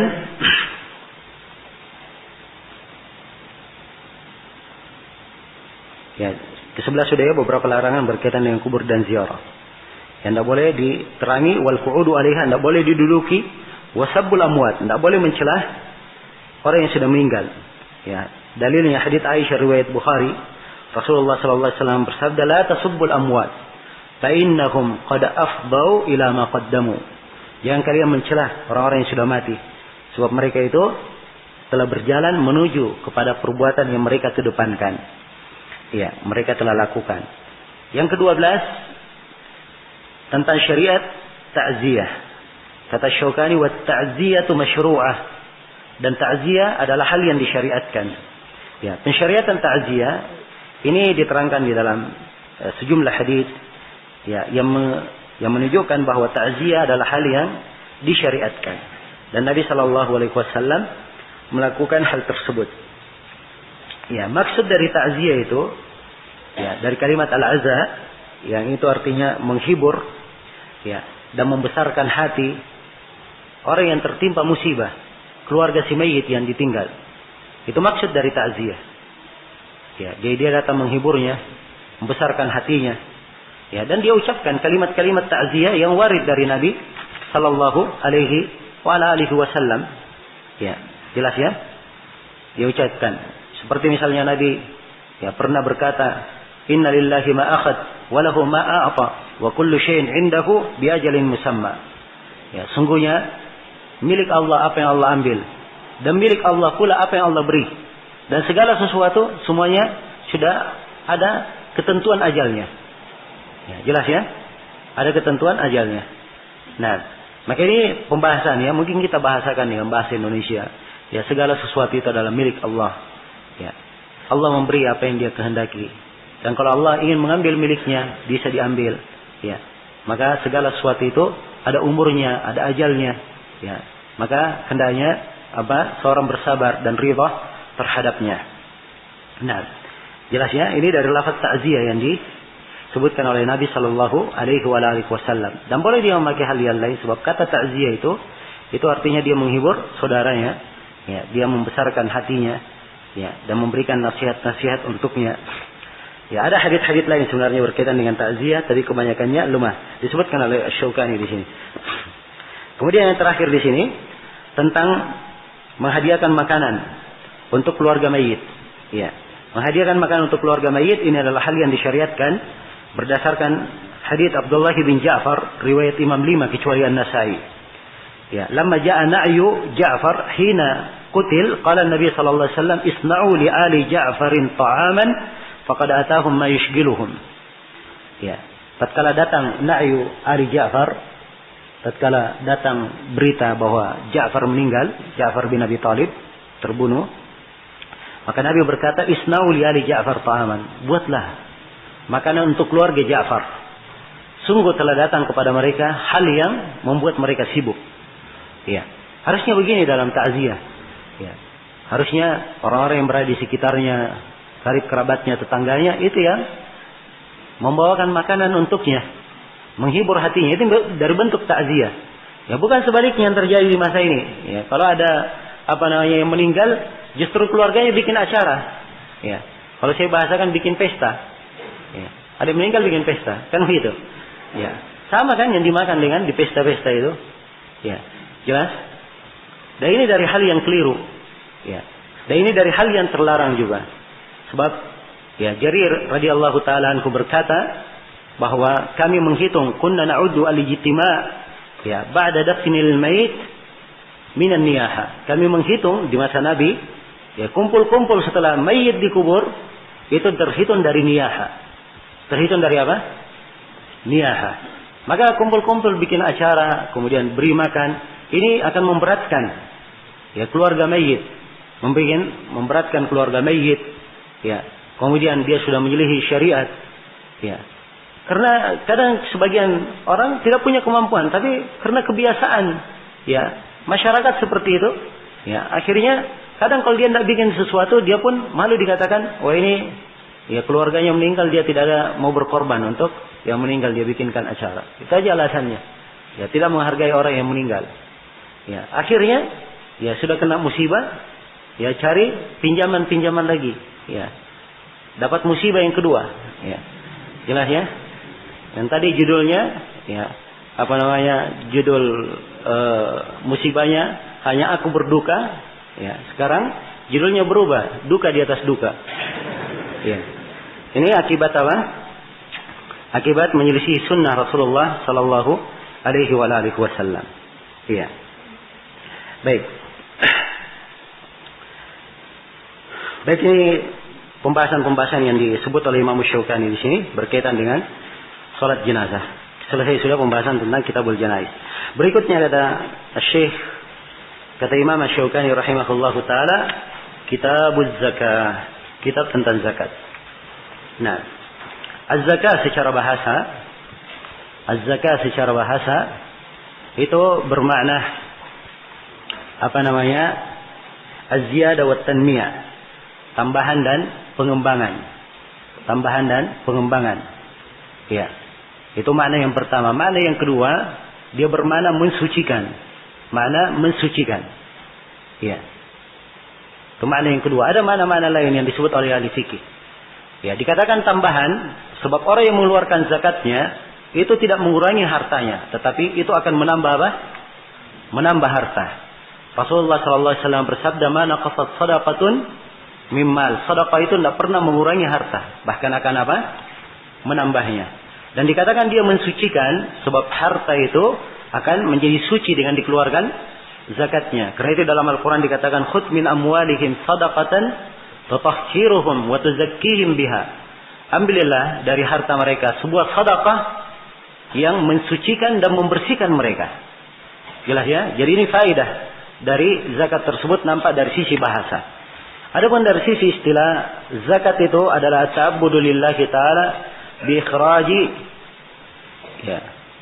juz'in atau bi ikhraji nasibin syar'an limalin muayyanin li ta'ifatin aw jihatin makhsusah. Ya. Zakat adalah ta'abbudu lillah, beribadah kepada Allah dengan mengeluarkan sebuah bagian dari harta, dari nisab harta yang ditentukan secara syariat. Ya. Limalin muayyan, dari harta yang tertentu diberikan kepada ta'ifah atau jihatin makhsusah, kepada kelompok atau pihak tertentu. Ya, jelas ya? Jadi ini pembahasan zakat. Dia mengeluarkan harta yang telah ditentukan berapa kadarnya yang dikeluarkan. Ya. Kemudian harta yang dikeluarkan kadarnya ini juga sudah diterangkan apa harta-harta yang wajib zakat itu. Apa harta-harta yang wajib, ada ketentuan zakat padanya. Ya. Kemudian zakat ini diserahkan kemana? Itu diserahkan kepada orang atau pihak tertentu. Ini juga sudah diterangkan di bab zakat. Jadi ini global pembahasan yang akan kita bahas di dalam bab zakat ini. Jelas ya? Jadi ini pembahasan pertama, definisi zakat secara bahasa dan secara istilah. Saya telah terangkan. Ya, adapun hukum zakat, ya, zakat itu hukumnya adalah wajib. Ya, hukumnya adalah wajib dengan 5 syarat. Ya, hukumnya adalah wajib dengan 5 syarat. Inilah pembahasan yang kedua. Ya, sebenarnya bisa digabung ya, hukum zakat dan syarat-syarat kewajibannya. Ya. Jadi syarat wajibnya zakat itu ada 5. Syarat yang pertama adalah al-Islam. Syarat yang pertama adalah apa? Al-Islam. Ya, dia adalah seorang muslim. Yang dipungut zakat adalah seorang muslim. Adapun seorang kafir, ya kalaupun diambil harta darinya oleh pemerintah, maka itu tidak disebut zakat. Sebab tidak membersihkannya. Ya. Dan dia, sebagaimana salat, kalau dia tidak ada zakatnya tetap disiksa karena apa? Tidak mengeluarkan zakat. Ya. Jadi ini syarat yang pertama, keislaman. Syarat yang pertama adalah keislaman. Ini mungkin bisa diambil dari firman Allah Subhanahu wa taala, "Khudh min amwalihim shadaqatan." Ambillah dari harta mereka, mereka kaum muslimin. Ya, bukan selain apa? Kaum muslimin. Ya, demikian pula dalam hadis Ibnu Abbas riwayat Bukhari dan Muslim tentang kewajiban zakat, ya. Fa inhum ata'uka lidzalik fa'alimhum anna Allah aftarada 'alaihim shadaqatan tu'khadhu min aghniyaihim faturaddu ala fuqaraihim. Ya, kalau mereka sudah taat kepadamu dalam hal itu, maksudnya dalam salat, maka kabarkan kepada mereka. Allah wajibkan atas mereka sebuah sedekah, sebuah zakat, diambil dari orang kaya mereka. Mereka adalah siapa? Kaum muslimin. Diserahkan kepada orang miskin mereka. Jadi ini syarat yang pertama, keislaman. Syarat yang kedua adalah al-hurriyah. Syarat yang kedua adalah al-hurriyah, adanya kebebasan. Jadi adalah seorang yang bebas, bukan budak.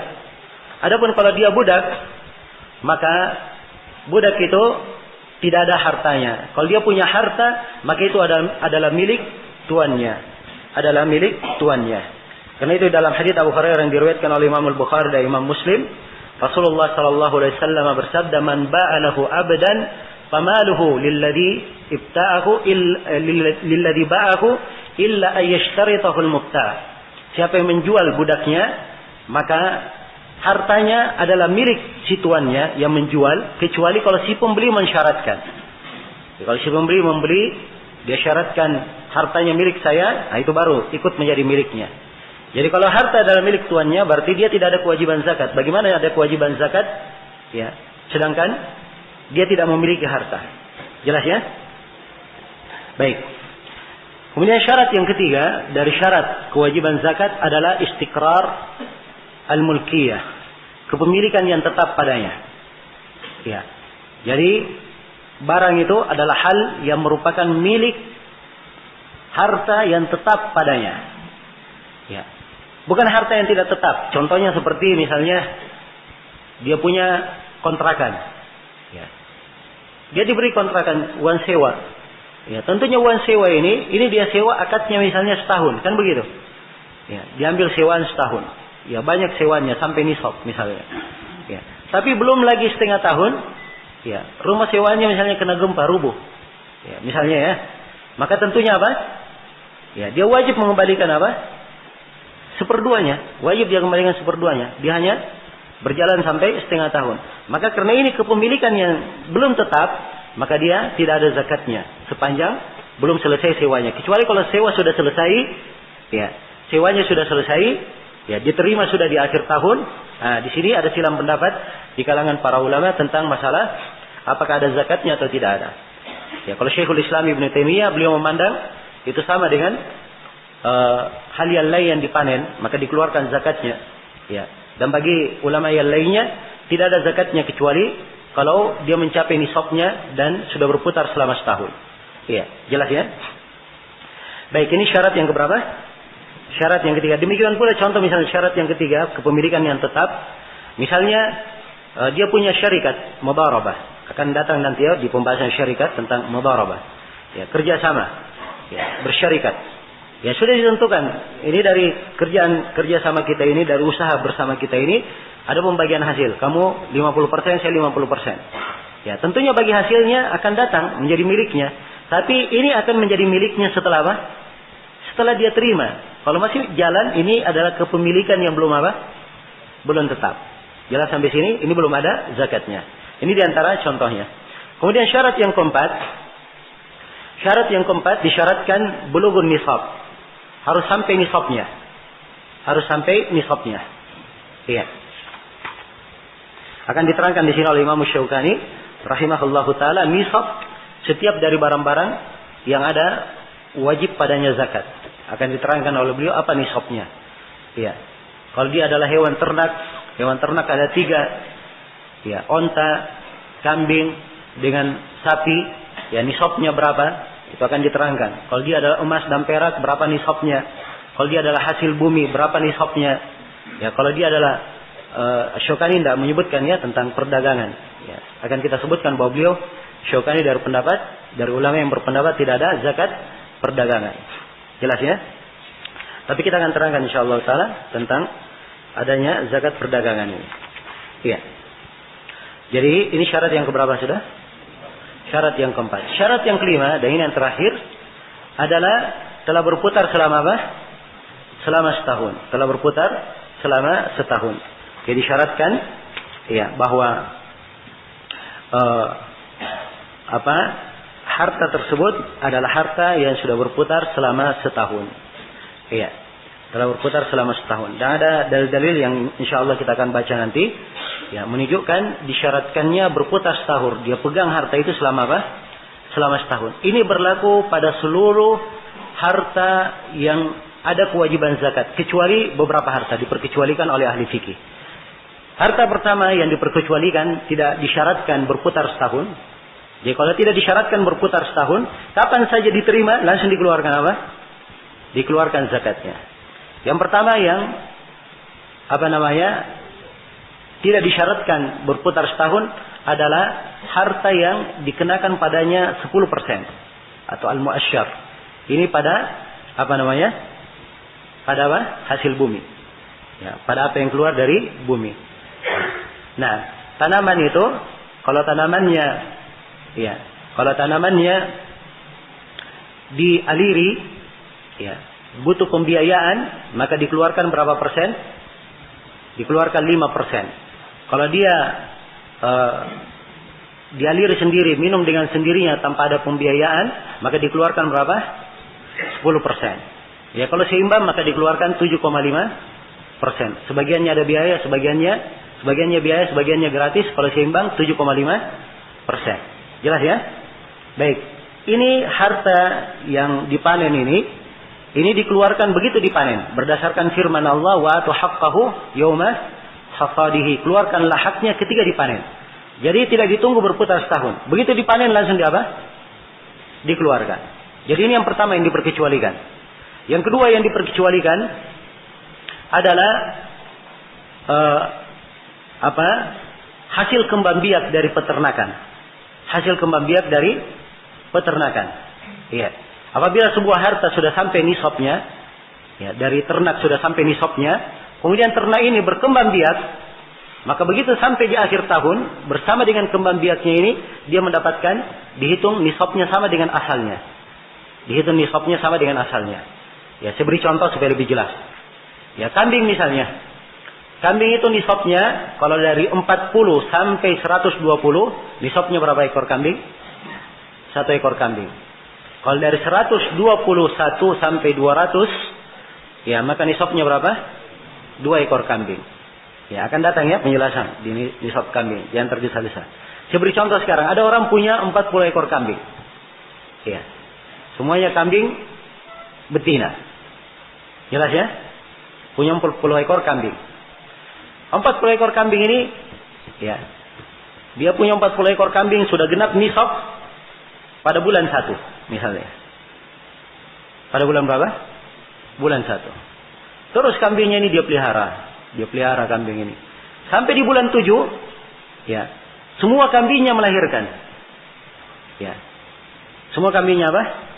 Melahirkan. Dan hebat melahirkannya. Setiap kambing melahirkan 3 ekor anak.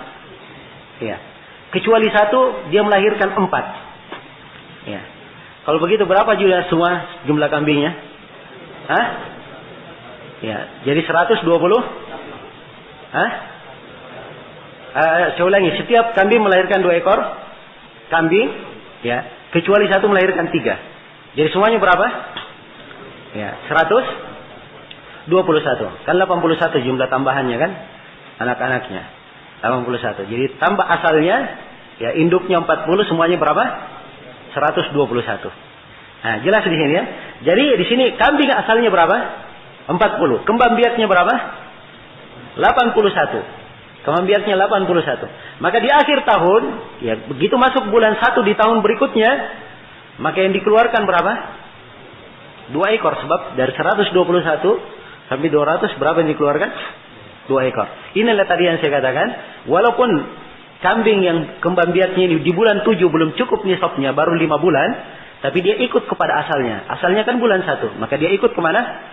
Ke asalnya. Ini tidak disyaratkan berputar setahun. Dia ikut kemana? Ikut ke asalnya. Jelas sampai sini? Ya, baik. Yang kedua ya. Yang ikut ke asalnya. Hasil kembang biak dari kambing. Yang ketiga yang ikut ke asalnya adalah hasil perkembangan usaha. Hasil apa? Perkembangan usaha. Ya, seorang masuk ke dalam berdagang. Ini dalam zakat perdagangan ya. Seorang masuk di dalam berdagang. Iya. Dia berdagang misalnya dengan modal 50 juta. Ya. Dengan modal 50 juta di mana? Di bulan 1 misalnya. Terus berjalan, berputar, ya. Sampai di bulan 6, modalnya, ya, berkembang usahanya. Dia menerima laba 100 juta. Menerima laba berapa? 100 juta.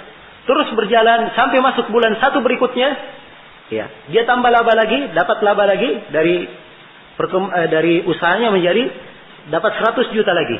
Berarti di bulan 1 tahun berikutnya semua modalnya menjadi berapa? 250 juta. Maka yang dikeluarkan zakatnya bukan 50 juta. Tapi dikeluarkan berapa? 250 juta. Semuanya dikeluarkan. Sebab hasil perkembangan ini ikut kepada apa? Kepada asalnya. Tidak disyaratkan berputar 1 tahun. Ya, sisa apa dalilnya? Kalau muasyar tadi jelas ya. Dalilnya, ya, apa yang ditunjukkan oleh kaidah umum bahwa al-far' tabi' lil asl. Ya, cabang itu ikut kepada apa? Ikut kepada asalnya. Dan ini ditunjukkan oleh sejumlah dalil. Dan ini pembahasannya di pembahasan usul fikih. Baik, ini 3 hal. Kemudian yang keempat, ya, yang keempat dari harta yang tidak disyaratkan berputar 1 tahun adalah ar-rikaz. Akan datang nanti di bab rikaz. Ya, rikaz itu adalah barang yang peninggalan masa terdahulu, orang-orang di masa jahiliyah diketemukan. Maka rikaz ini begitu ditemukan, dikeluarkan 1/5-nya. Langsung begitu diketemukan langsung apa? Dikeluarkan. Ya, enggak usah tunggu. Jangan ditunggu. Saya dapat harta. Saya tunggu dulu setahun baru saya keluarkan. Tidak. Begitu dia ketemukan langsung dikeluarkan berapa? 1/5. Jelas? Jadi tidak disyaratkan apa? Berputar 1 tahun. Ini rikaz. Ya, kemudian yang ke berapa sekarang? Yang kelima. Yang kelima sebagian para ulama menyebutkan al-ma'dan atau al-ma'din, apa namanya? Pertambangan, apa yang digali dari tambang. Sebab mereka kiaskan ini sama dengan apa yang keluar dari bumi. Apa yang keluar dari bumi. Nah, kemudian yang keenam, ini dalam masalah zakat madu. Akan datang nanti. Ya, Imam Syaukani termasuk orang yang berpendapat adanya zakat di madu. Ya. Bagi siapa yang mengatakan wajib zakat madu, maka dikeluarkan pada saat apa? Dipanen juga. Tidak disyaratkan berputar 1 tahun. Nah, kemudian berikutnya yang ketujuh, ya, ini saya sudah isyaratkan tadi ya tentang masalah apa? Upah sewaan yang diterima di akhir tahun dia sudah terima. Ini di atas pendapat Syekhul Islam Ibnu Taimiyah, tidak di apa? Langsung tidak dihitung 1 haul, langsung dikeluarkan begitu diterima. Tapi saya sudah sebutkan ya, ada beberapa pendapat dalam hal ini dan saya sendiri yang saya pegang bahwa sewaan itu sama dengan harta yang lainnya. Ya, disyaratkan berputar setahun dan disyaratkan harus sampai apa? Sampai nisabnya. Ya, wallahu ta'ala. Baik. Jadi ini syarat wajibnya zakat. 5 syarat wajibnya zakat. Saya ulangi, syarat yang pertama apa? Al-Islam, syarat yang kedua al-hurriyah, kebebasan, syarat yang ketiga istiqrarul mulkiyah, yaitu kepemilikan yang tetap. Kemudian syarat yang keempat bulughun nisab, telah sampai nisabnya. Syarat yang kelima berputar selama setahun. Berputar selama setahun ini ketentuan umum, diperkecualikan darinya. Yang pertama,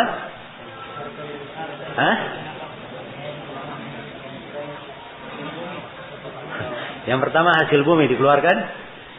Ya sudah ada ketentuannya. Hasil bumi langsung dikeluarkan ketika dipanen. Yang kedua, perkembangbiakan hewan ternak. Yang ketiga, ya perkembangan hasil laba usaha. Kemudian yang keempat, ar-rikaz. Yang kelima, al-madin atau pertambangan. Yang keenam, madu bagi siapa yang berpendapat wajibnya. Yang ketujuh di atas pendapat Syekhul Islam Ibnu Taimiyah tentang upah sewa.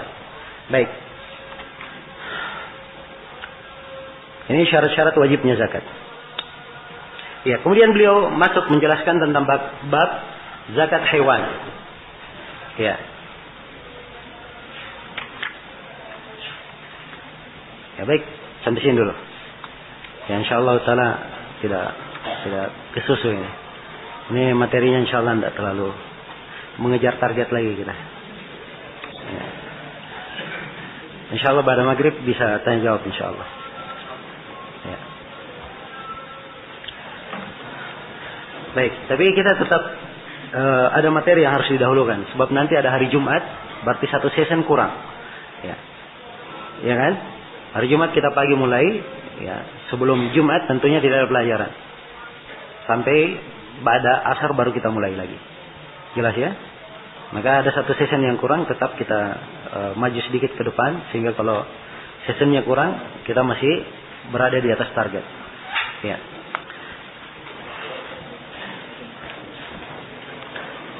Ya, untuk sementara kita cukupkan dulu sampai sini. Wallahu taala alam. Subhanakallahumma bihamdik Asyhadu an la ilaha illa anta astaghfiruka wa atubu ilaik. Walhamdulillahirabbil alamin.